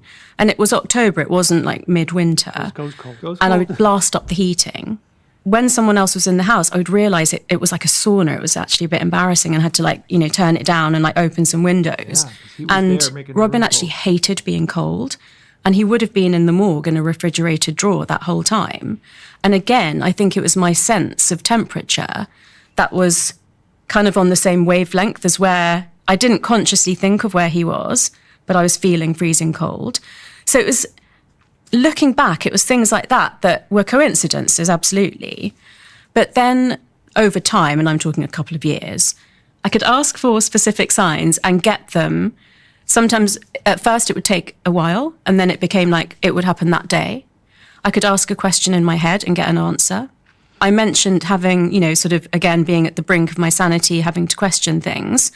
I was experiencing something called thought insertion, which in psychiatry is one of the symptoms of schizophrenia. It's when you have a thought in your head that you know isn't yours. So I was experiencing that really vividly. But can you imagine experiencing that and at the same time being a psychiatrist that is saying, right, Tara, you do realize you are having like a psychotic symptom? And so in my research, one of the things I realized that maybe, if you're going through grief and you don't know the things that I know, you can't articulate to yourself that grief in many ways is like psychosis. It's changing the levels of neurotransmitters in your head. It's changing the electric and chemical like signaling in your head. I just have so much empathy for people that have to go through that and don't have the wherewithal or the resources that I did. Do you think one needs to cultivate their ability to see signs? Do you think it's like going to the gym? Totally. It took me years. And like I said, I believe it took him years as well. So yeah, I say it's like learning a language, but you're right, it's like going to the gym. And what does one need to do in that gym to grow their sign muscle? Well, it always starts with believing, right? Yeah. Do you think that's one of the big issues? Starts with believing is kind of interesting. Of course it does. So she's describing confirmation bias. So signs, right? What are signs? Well, they can happen an undefined period of time after whatever. She's connecting A with B. There could be an undefined period of time between them, and she had to learn to interpret them, which means she's using open-ended criteria, right? So, again, we're really good at pattern recognition and motivated reasoning to make fits where they aren't. This is like apophenia, a cold reading, right? You throw out vague stuff and then the people make the connections in their head because we're good at that. And smart people are better at it, because they're better able to make these connections. So where are the tough audience questions? Right, I'm in the audience. He's not asking my No, but question. where? He So the thing is, how do you know there are actual signs, or you're not just deluding yourself because you want to believe? Yeah, like that would be a question. What have you done to in any way, check whether or not that you're just deluding yourself? How do you know this isn't confirmation bias? How do you know that this is not just motivated reasoning? This is her being 100% sure. I mean, are we even at the meat of this yet, or? Not really. Yeah, there's a lot more. I mean, somebody asked this question, but she said that when he died, she looked at his body and she knew that it wasn't him. So which is it? Is he cold in the morgue or is he not there? Yeah. And it's like, Again, obviously it doesn't even have to make internal sense. Right. Like, why were there robins in the? Does the spirit world know that a robin sounds like his first name and they influence the birds to be there? Or, I don't know, try to make sense of it. It's just, I noticed this strange coincidence and I retrofit it to something that plays a narrative about, you know, this spirituality bullshit that I'm selling. And there doesn't have to be any actual internal consistency. And I don't know if you caught what she said. She saw, I think, his face in treacle. This is what treacle is. Yeah, it's like a thick, black syrup. sweet, syrupy fluid. Yeah. So I mean, she's just kind of like. Is that molasses? It's like molasses. Yeah, it's like a sugar. Okay. I think, right? So Isn't she's it boiled actually sugar or seeing something like that? faces in condiments. Dark syrup from it's molasses. Well, she's saying he was pushing through it like it was a thick fluid, like If she's treacle. telling the truth, she's got psychosis. Or yeah, she's just like in a weird stage of grief. That's just like, And this guy is worse than softballing her. He is like part and Oh, yeah. parcel to Yeah, this he's- bullshit. yeah. This Well, guy is 100%. 20 million. Apparently this is It's par for the course for him. It's all about the views, I think. For like him. Jesus on That's what it toast. seems Yeah, to me. essentially. I mean, she's back because 20 minutes. All right, let's keep going. In terms of being able to access these other dimensions or dynamics, is most people just don't believe in it. So I'm not even sure if I'd say most people. I'd say a lot of people don't believe in it. Or they secretly do, but they're scared to talk about it because they think people will ridicule them. Yeah, because I don't know. My brain feels like I need to have the scientific evidence of things for me to accept them. Because I think sometimes I worry that if I don't have scientific rigor around my beliefs, then I'm susceptible to believe anything, and I'll believe it in a spaghetti monster at the bottom of the garden, and I'll believe every religion in the world and everything, and then I'm unanchored, and then I blow around like a plastic bag in the wind, and then I have no orientation. Yeah. So I think, okay, rigor is the basis of my. Okay, so yeah, you should go with that. I suspect again. I mean, this might sound, We're being set up.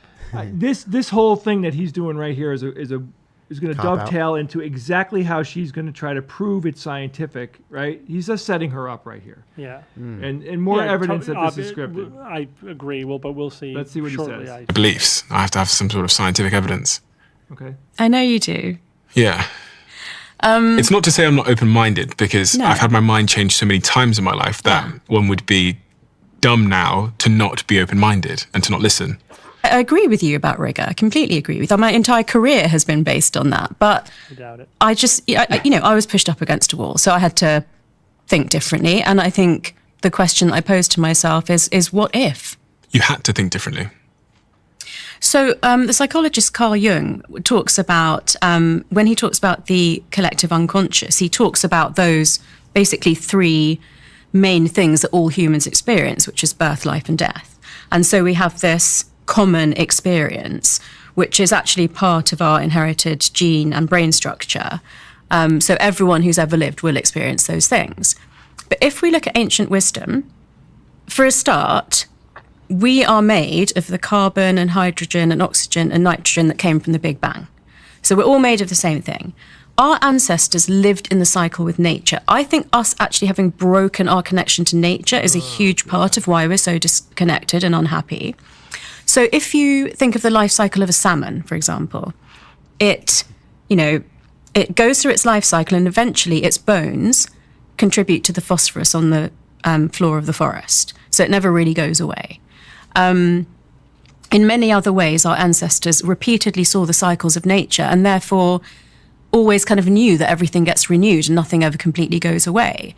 And I think that's a really important thing to return to. I think, when we question things, which you're absolutely right to do, I think we have to look at things that we didn't think were true, that we now know are true, as just ways of being open to the fact that things in the future might become obvious or known that aren't known now. I think that is an important place of being open-minded to sit at. And so, for example, want to hear about slime mold?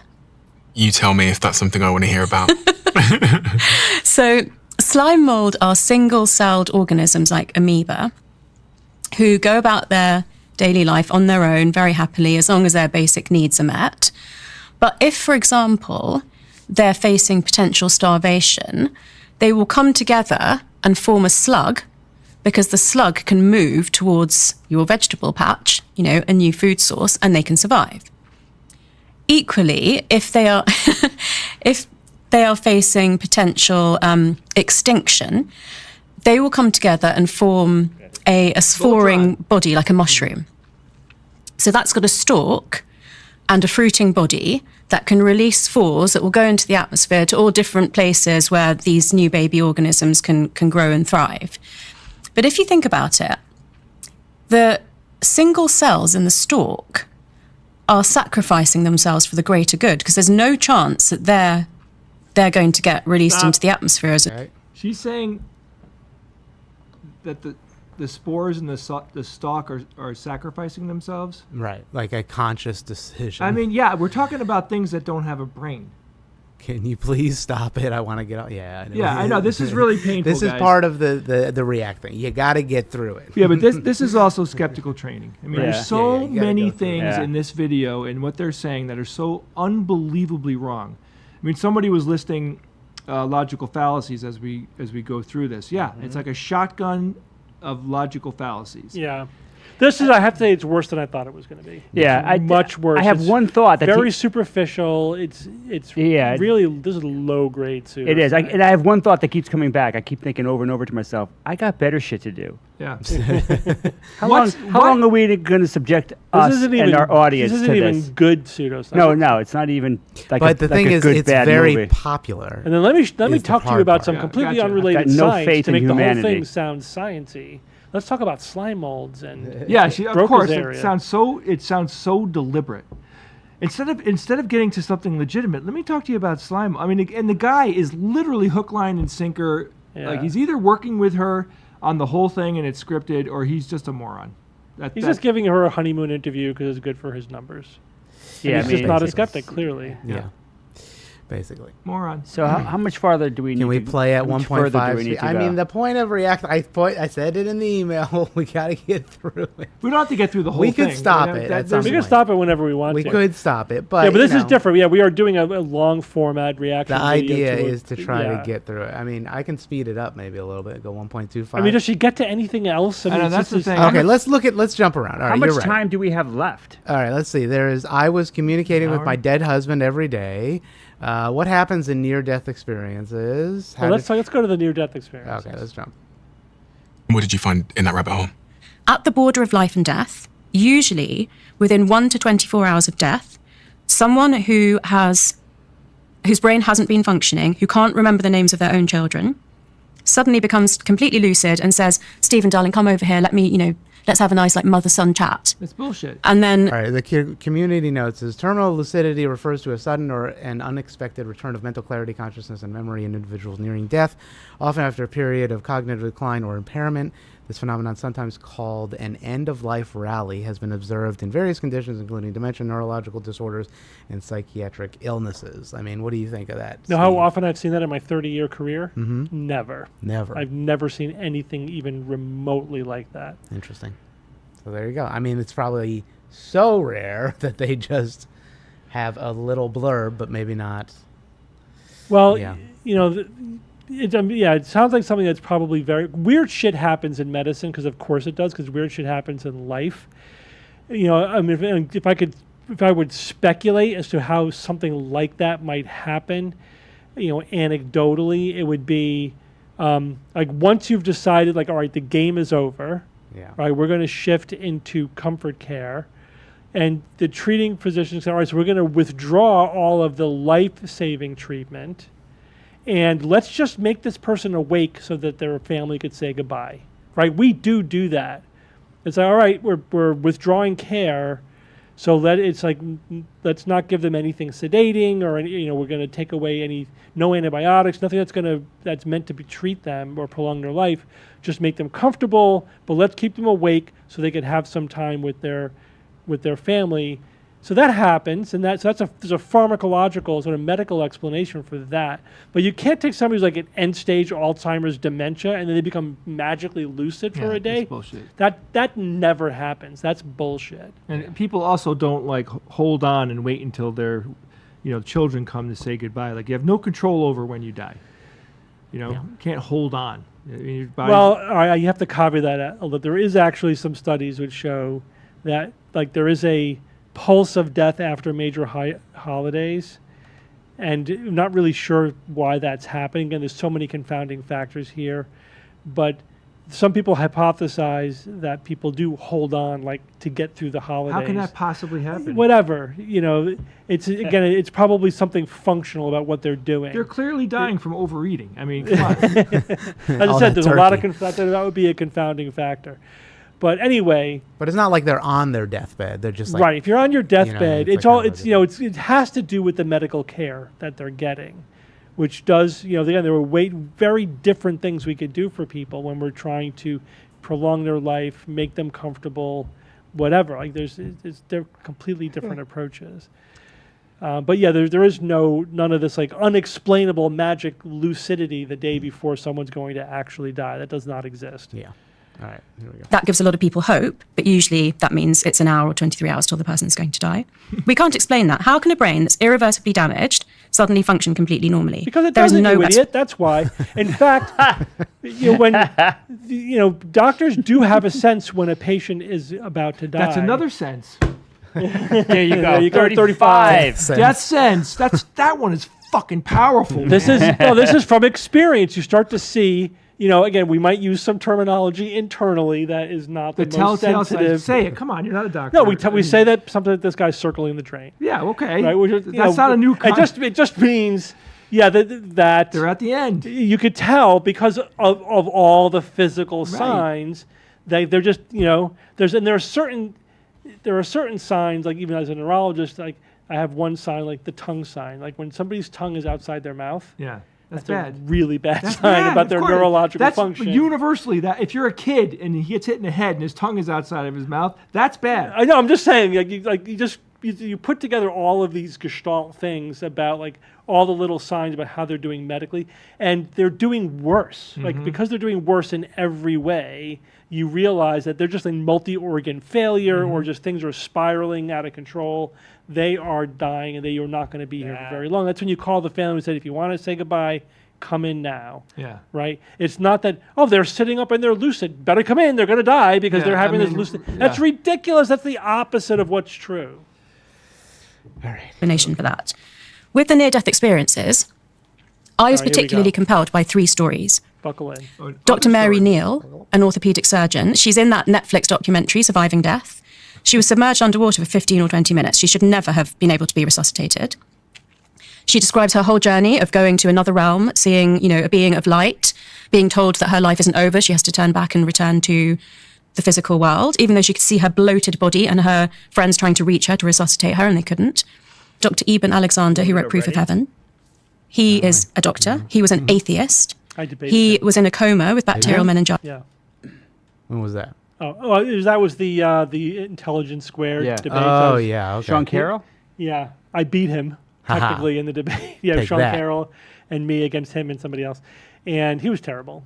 Yeah. It's all the same crap, right? It's all the same crap. So, I could, even before she's going to say it, I know the crap she's going to say.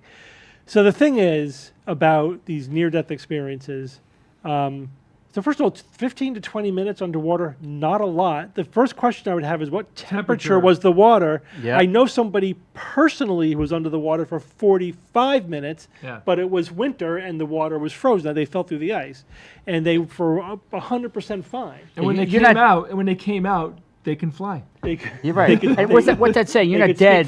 You're not dead until you're room temperature and dead. Well, that's true. It's literally true. Yeah.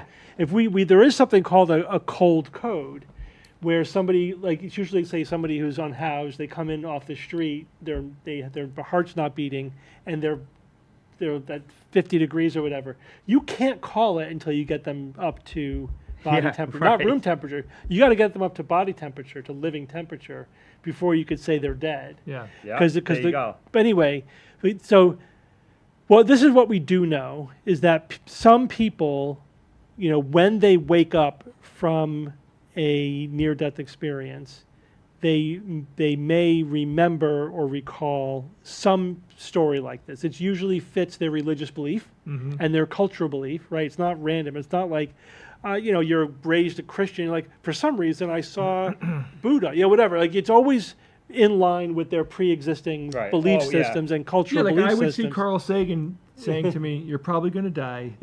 You're pretty much fucked. Your tongue is out of your mouth. Tongue is out of your mouth. You're circling the drain. Get out of here." Right, but the other thing is is that we don't know when those memories were formed, right? So first of all, we know that out-of-body experiences are common when you're oxygen deprived and your brain is oxygen deprived, and there's usually a period of days before they wake up.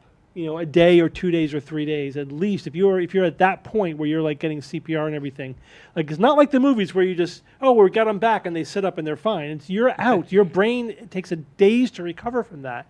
So that's a period of time where their brain is functioning, but it's not fully awake. Where you could have dreamlike experiences. You could have periods of time where again, it's not normal sleep. You could be incorporating what things that you're hearing in the room. Sure. Memory formation can happen. So then you remember something that happened at some point between you going unconscious and waking up days later. So some believers, scientists who are trying to prove near-death experiences did experiments, and these were like these big, high-profile experiments. Like, we're going to prove that the memories are formed while their brain is not functioning. Okay. Right? While we have an EEG attached to their scalp, their brain is not functioning, and that's when the memories formed. And so they did it where they hid things in the room that you would only see if you were floating near the ceiling or whatever. Yeah, I remember that. And completely failed. Zero, not a single instance of any objective evidence that memories were being formed while their brain was having no activity. Go and figure. So that's it. There's no evidence for this. It's very simply explained by some people will form dreamlike memories in the recovery phase, and then it aligns with the near-death experience. But she's narrative. 100% sure. Yeah, because we've already established she's not a scientist, she's not a skeptic, and she engages happily in pseudoscience. But her book, Steve. Steve, but the 3 stories that she heard. Yeah, I hear you. The senses. Sense the dead. They're slime molds, Shay. They turn into robins. That's what happens. Here's some more near-death. And was pronounced clinically dead, and then basically came back and said that he saw heaven, and he now believes in a God that is benign, that cares about the future of humanity. Dang. So for me as a doctor, hearing these stories from other doctors was really, really convincing. And then there's one story that Dr. Bruce Grayson told me. He's a professor of psychiatry at University of Virginia, who has done 50 years of research into near-death experiences. And he told me the story of a patient in ICU who kept going into cardiac arrest. And he had a primary nurse who was a young 20-year-old nurse, and they had a really close bond. And one weekend, she had time off for the weekend, and he had a different nurse looking after him. And he went into cardiac arrest, and he had a near-death experience. And in that near-death experience, he saw his primary nurse. She said to him, "Your life isn't over. You have to go back and get better. And please tell my parents I'm sorry about the red MG." So he wakes up in ICU. He's got this replacement nurse looking after him. And he says, the strangest thing just happened. I had this experience of being in this other world. I saw my primary nurse, and she said I had to come back. And she also said, tell my parents sorry about the red MG. So the temporary nurse bursts into tears, runs out of the room. He has no idea why. Someone comes in and says, what's just happened? He explains, and they tell him that his primary nurse was given a red MG for her 21st birthday, took it out for a test run, crashed it into a tree, and died. Now, he didn't know she was dead, but he saw her on the other side, and she told him to come back. And the guy that told you the story was who, relevant to the patient? Who said that? Dr. Bruce Grayson. He has done 50 years of research on near-death experiences.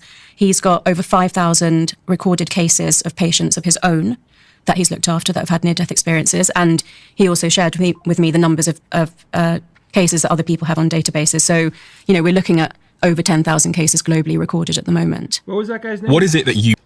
Dr. Grayson? And he also shared with me patients of his own near-death experiences. Bruce Grayson. They were talking about it in the room while he was in the ICU, while he was in a in-between state. Yeah. And he incorporated that. You guys have probably had that experience where if you're dreaming, you incorporate sensation into your dream, that things that you're hearing or whatever, Absolutely. things that are happening.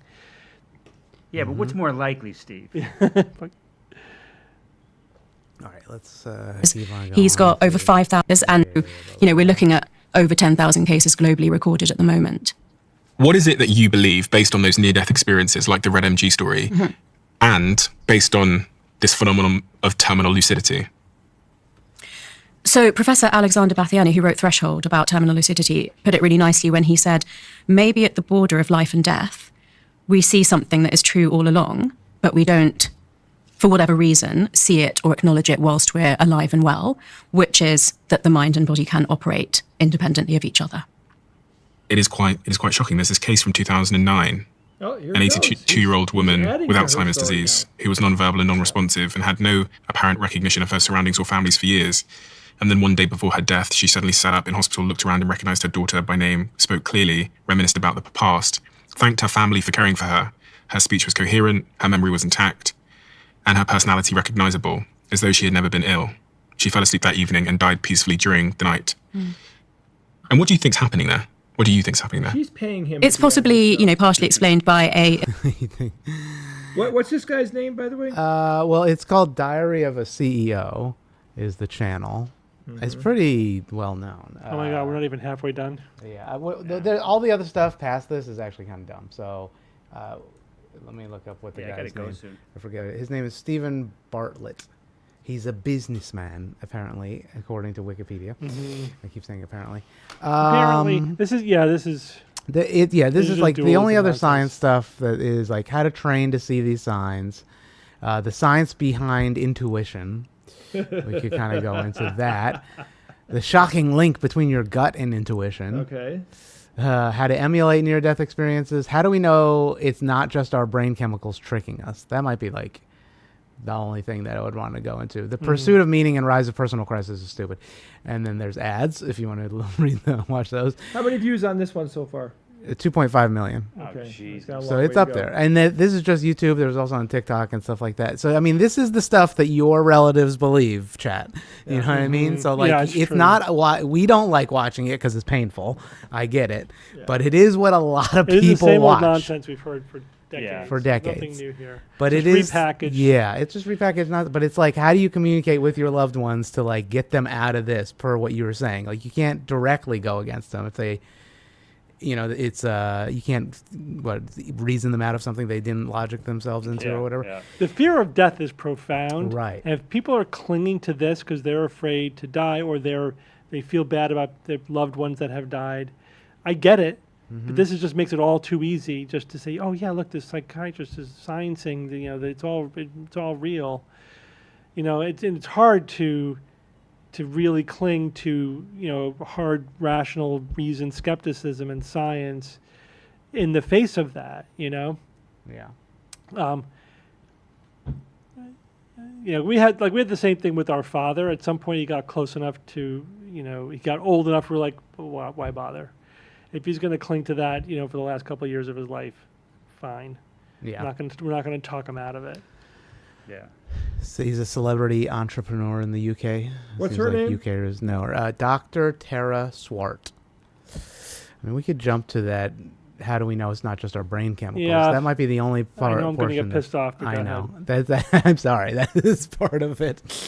All right, here we go. How do we know that it's not just a changing of our neurological state or the chemicals in our brain that are causing us to interpret things differently with our senses? Because we've all, many of us have experienced having some kind of stimulant or psychedelic or some compound in a rave or a festival that's made us see the world differently for a moment. And science would say that's just the neurochemicals in our brain doing different things which are changing our perception. They wouldn't say necessarily that it's a different realm or a different dimension. Yeah, and I think you're right. I think it is that. So as a neuropharmacologist, I understand as much as the research says about it's mostly, like I said, in the body, in the brain with psychedelics, it's mostly 5-HT or serotonin 2A receptors. And there's a level of hyperconnectivity within the brain, particularly, as I said, in the visual cortex here, which allows people to see things that they don't normally see. And I think the way to apply that in your life is that it's a glimpse into what's possible. Once you've experienced that, it could either be that you find other natural ways of experiencing that. So there's a paper I can forward to you that shows that certain forms of conscious connected breathwork produce the same effect as a moderate dose of psilocybin. Which is magic mushrooms. Yes. Yeah. And this research came out after psilocybin was banned, and practitioners thought, well, what are other ways that we can help people to achieve these altered states of consciousness? And personally, I believe that, having completely awe-inspiring experience in nature, or for me, like the ballet, particularly when I've been so lucky sometimes to sit in the wings and you just completely feel like you're part of it. I mean, I've literally had a spiritual experience sitting in the wings watching, actually it was one of my friends, the principal dancer, dancing. Just so overwhelming. It's completely an altered state of consciousness. So there are other ways of accessing that. But I think it depends like why you want to and what it means to you. But at minimum, these sorts of things that I'm talking about are ways of understanding that there's more to life than what we know. So she didn't And how answer does the that? question. Yeah, so She yeah. did not answer the question. Nothing she said amounts to how we know it isn't 100% altered brain states. Mhm. She just said, yeah, that all exists, but I think you also have spiritual experiences Yeah. because of dancing or whatever. It's just, that's a complete non sequitur, non-answer. Yeah, which seems to be par for the course in Yeah. terms of what she is going through. All right, Right. let's see what else she has to say in this segment. Meaningfully change like the concept of what happiness is and contentment is and like living a good life is. So what I think is really interesting is that we don't actually have to experience certain things ourselves. So there's a lot of research that shows that students from various different areas of expertise who simply learn about near-death experiences actually get some of the same benefits, and that these can last for over a year later. So understanding that when someone sees that there's something greater than us, when someone sees the interconnectedness of everything, when someone understands how small some of their problems are in the greater, picture of things, helps people to be more compassionate, more grateful, kinder to others, less materialistic, is really interesting. And I think anything that we can do to help us, free us from some of those chains that I think hold us down in the material world, particularly in the Western world, it's healthy for us physically, mentally, emotionally, but it also brings in this element of spirituality that I think is just so lacking in the world at the moment, and could be so helpful, because if we look back at the way that our ancestors used their senses and their intuition to interpret the land, like a cloud formation could mean that rain's coming, but it could also mean that your ancestors were talking to you. Just seems like such a beautiful way to live. And when we lived in Paleolithic times, we didn't have spare resources for having fun, but we adorned ourselves, we danced, we told stories, we made, cave art. So I think that just really reminds us that those things that are often seen as luxuries or frivolous, they're not at all. They're fundamentally important. Believing in these things itself is good for us. Is that what you believe? You believe that believing in something transcendent, whether it's spiritual or religious, is actually just good for us. So that's reason enough to believe it. It's reason enough to believe it, but I think it will naturally change what you do once you believe it. You're not going to live in the same way if you believe some fundamentally different things. And the ways in which it changes what you believe are beneficial to you. So are you saying that is reason enough to believe it, like to want to believe it? I think it's reason enough to try it. Yeah. I mean, Yet sometimes the it evidence causes... does not support that at Right. all. The only thing that spirituality does for people that that is shown in the literature is the sense of community, right? Being plugged into a community, there's definite advantages to that. Otherwise, people who are spiritual or religious or new age or whatever don't have any. There's no advantage to that in terms of their charitability or empathy or whatever over people who are rationalist, skeptical, reasonable. Look what's going on in the United States. I mean, the uber religious people that back Trump are like, I mean, the shit that they're okay with is unbelievable. So it's kind of being religious is no testament at all to how kind. In or fact, people who generous are a less person is. religious tend to be better people Yeah. by objective measures. So one thing I've that seen those anybody studies. listening to this, one thing you could do, which I just did, is you can go into the comments right now and just leave a comment saying that this, how, what your interpretation of this interview is. I said it was a horrible softball interview.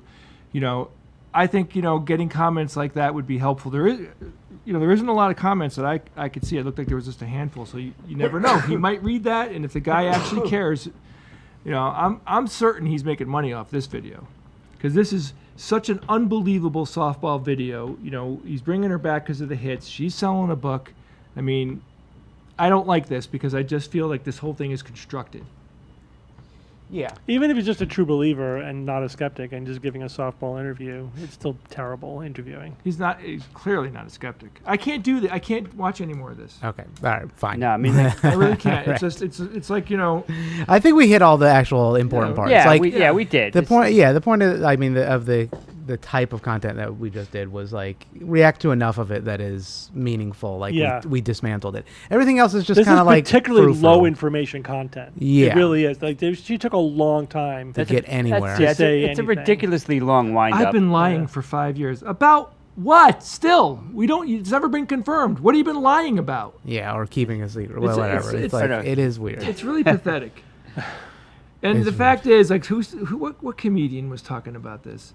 I can't remember, but basically, this is a clear example of you gave some crazy person, a platform that they can now talk to everybody about their crazy, and that's essentially like what a lot of horrible content that's online now, unfortunately, is coming from people who, there just is no legitimacy to anything that they're saying, and they're either, they're doing it largely to make money, if not just to spread, their particular brand of mis and disinformation. And it's very frustrating. And it is true. There is nothing new. There is nothing this new is out just there in pseudoscience land. They are just regurgitating, repackaging, reformulating the same few bits of nonsense over and over. I mean, she's literally citing things like that have been essentially proven to be bullshit. This doctor said this and that. Again, it's so remarkably anecdotal. Yeah, you can't prove any of it. You can't even quantify anything that she's saying. So the title of that video is "Evidence We Can Communicate with the Dead" or whatever. The previous one was "Leading Neuroscientist," whatever that means. Stress leaks through skin, is contagious, gives you belly fat. And so she goes into how to improve brain health, how to lose stomach fat. Like, why is a neuroscientist talking about it? The effects stress has on women, how to improve memory, how to prevent Alzheimer's and Parkinson's. She's just trying to build her own guru. I'm a health guru. I was just going to say that. Yeah. So what is neuroplasticity, all this stuff. So she goes through all the big hits, ADHD and autism, yada, yada, visualization, neuroplasticity. I already said that. Yeah, and that's the one that got 16 million, actually, but I guess they're counting probably other platforms that they posted it on. Wow. Wow. So, yeah, I mean, that's it. Right, so I think... this is what's wrong with the Don't world. give the video any more money or click. Well, I mean, that's why we're watching it, so we'll save you the click. Yeah, we save so you can, and we'll go after it. Hundreds of clicks by doing what this. I mean? Yeah, that's true. I think this guy's a dick. I really do. Yeah, I mean, if he's interested in having Steve on to discuss or counter it, he will always happy to. He might. He seems. I'll say. I'll give him the benefit of the doubt that he might bring Steve on because he might just be like, well, whatever. I don't know. I'm just asking questions. And he's making money off of it, obviously. Okay. I know. Everybody's just asking questions. I know. But when you hit them with real science and skepticism, critical thinking, they evaporate. They can't deal with it. Yeah. Oh man, why are you harshing my mellow? I mean, I'm just asking interesting people interesting questions. Well, I think he's like he's taking inspiration from Rogan, where he's like, he believes the last person, that he talked to. Yeah. So he could be of that ilk, where it's not malicious, but it is like, there's no due diligence. But isn't it though? Right. But I mean, it is in effect. You're right. You know what I mean? Like, this is where we get lost in the weeds a little bit. It's not like, let's say you're talking to someone that you care about, and they're a jerk to you. This happens all the time. They're a jerk to you, and then you get into it. You explain to them why they said something that made you upset, and they go, "I didn't mean that." Well, okay, you didn't mean it, and you weren't thinking that when you did it, but you still did it, and it still had that social impact. It doesn't mean that they could just walk away and go, "Oh, I didn't mean it, so therefore I didn't mean to kill that person." I mean, it's ridiculous. We are responsible for what we do and say. He's responsible for what he's doing and saying in this interview. Well, I think it's probable, we don't know the guy, but that he's made a decision to try to replicate Joe Rogan in terms of let's interview people who have provocative things to say and just promote it. He's not certainly not taking a scientific or a hard skeptical or critical approach. There's not even a good journalistic approach to it. Doesn't care. Ridiculous. Doesn't care. He didn't ask one challenging question. It's like it was just the softball of softball interviews. His only question that was halfway decent was, how do you know this isn't neurotransmitters? Right. But then he just let her get away with a non-answer. Yeah, exactly. Maybe he can't tell the difference. That's the other thing too. I mean, it's like having a lunatic at the wheel. It's like, okay, he has this person on, can't handle the interview at all, doesn't know what to ask, doesn't know how to challenge what she's saying, doesn't fact check anything that she's saying, It's Joe Rogan Jr. Well, like, how did he even come up with that question to ask? Like, how Because do it's you know scripted. exactly? It's scripted. Like his production or producer or whatever Yeah. gave him that question, or the interviewer, not the interviewer, the commenters gave him that question, but no follow up because he has no understanding of it. So it's like, what's the point in even having the discussion if you can't follow up? What a world we live in, where what a world. Imbecile, semi-charismatic people can generate millions and millions of dollars, fooling millions and millions of people. It's just really pathetic. Yeah. But buy her book, guys. I mean, don't forget about her book, and you get a free brain model when you buy the book. Oh, wait a minute, that's savings. It's down in here. It's in That's here. It's like, savings. yeah, lots of Ooh, things. maybe we down should just in watch there. Hot Ones. Sam Rockwell eats hot wings. I like That's Sam right. Rockwell. Sam That guy Rockwell's can awesome. dance, by the way. Oh yeah, he's awesome. He's awesome. He can. I want to really- learn he can that boogie. thing that he can do. That Yeah, is- the little shuffle. Oh, I thing that love he it. does. He's- Hot Ones is good. Hot Ones is a good. Watch the Conan Definitely. O'Brien Hot Oh, Ones yeah. interview. Conan But is- do it after you watch a few, because after you watch that, no other Hot Ones interview will match, will compete with it. So no phone call, Hilarious. Jay? No, it didn't happen. I'm like, what? No. What about the old guy that they left hanging there? He was very scared. And he had to go to the doctor. He had an appointment with his doctor. Oh, I gotta go. So it's still interesting. Like I wasn't sure 100% of the time when I was talking to her because there was a layer of legitimacy, and I wouldn't put it past any company to hire someone that doesn't speak English well to, communicate with someone on something so important as their card It had being all the red sto- flags. You know what I mean? But it was fun to pause it and ask these guys, "What do you think?" You too, Ian. Like, what do you think? Yeah. Is this for real or what? I mean, I had a strong sense playing it into wasn't, but I don't know. All right. Well, so Last Meals is great too. That's awesome one from Mythical Entertainment. We do have some other ones that might make us mad, but maybe we should save those since we went No, through these are such a good. headache. This is all good. It's No, I it's know. good skeptic lessons. Everything we do makes us mad. I know, yeah. I mean, that's kind of part of the I know. skepticism is you got to be like bash your head against the wall till it works. All right. So, do you want to watch anything else, or should we cut it? Because you guys have to do we it gotta prep for early, the right? show. You have to do an Yeah, early we gotta show. show tonight. What do we? Yeah, we're meeting at 6. At 6. 6:30. I gotta go. I almost have enough time to do what I gotta do. I mean, I can pull TikToks from this, Steve, unless you had very Yeah, that's specific fine. ones you wanted to do. All right, Bob and I let's are save out. those. Hey, guys. No, everybody's out. Real quick. It's a rough world out there. Just do rough. something nice for someone. Make a Yeah. phone call, friend, family, whatever. Let somebody know you love them.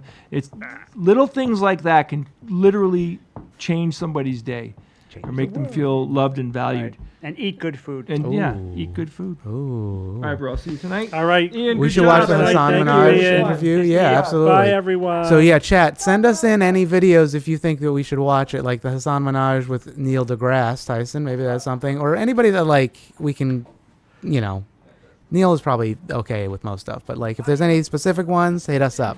All right, we're going, but we're signing off. Thanks everybody for being here. Bye. Toodaloo, toodaloo, toodaloo. That was rough. That was a rough one. I know. I'm sorry. Oh wait, audio.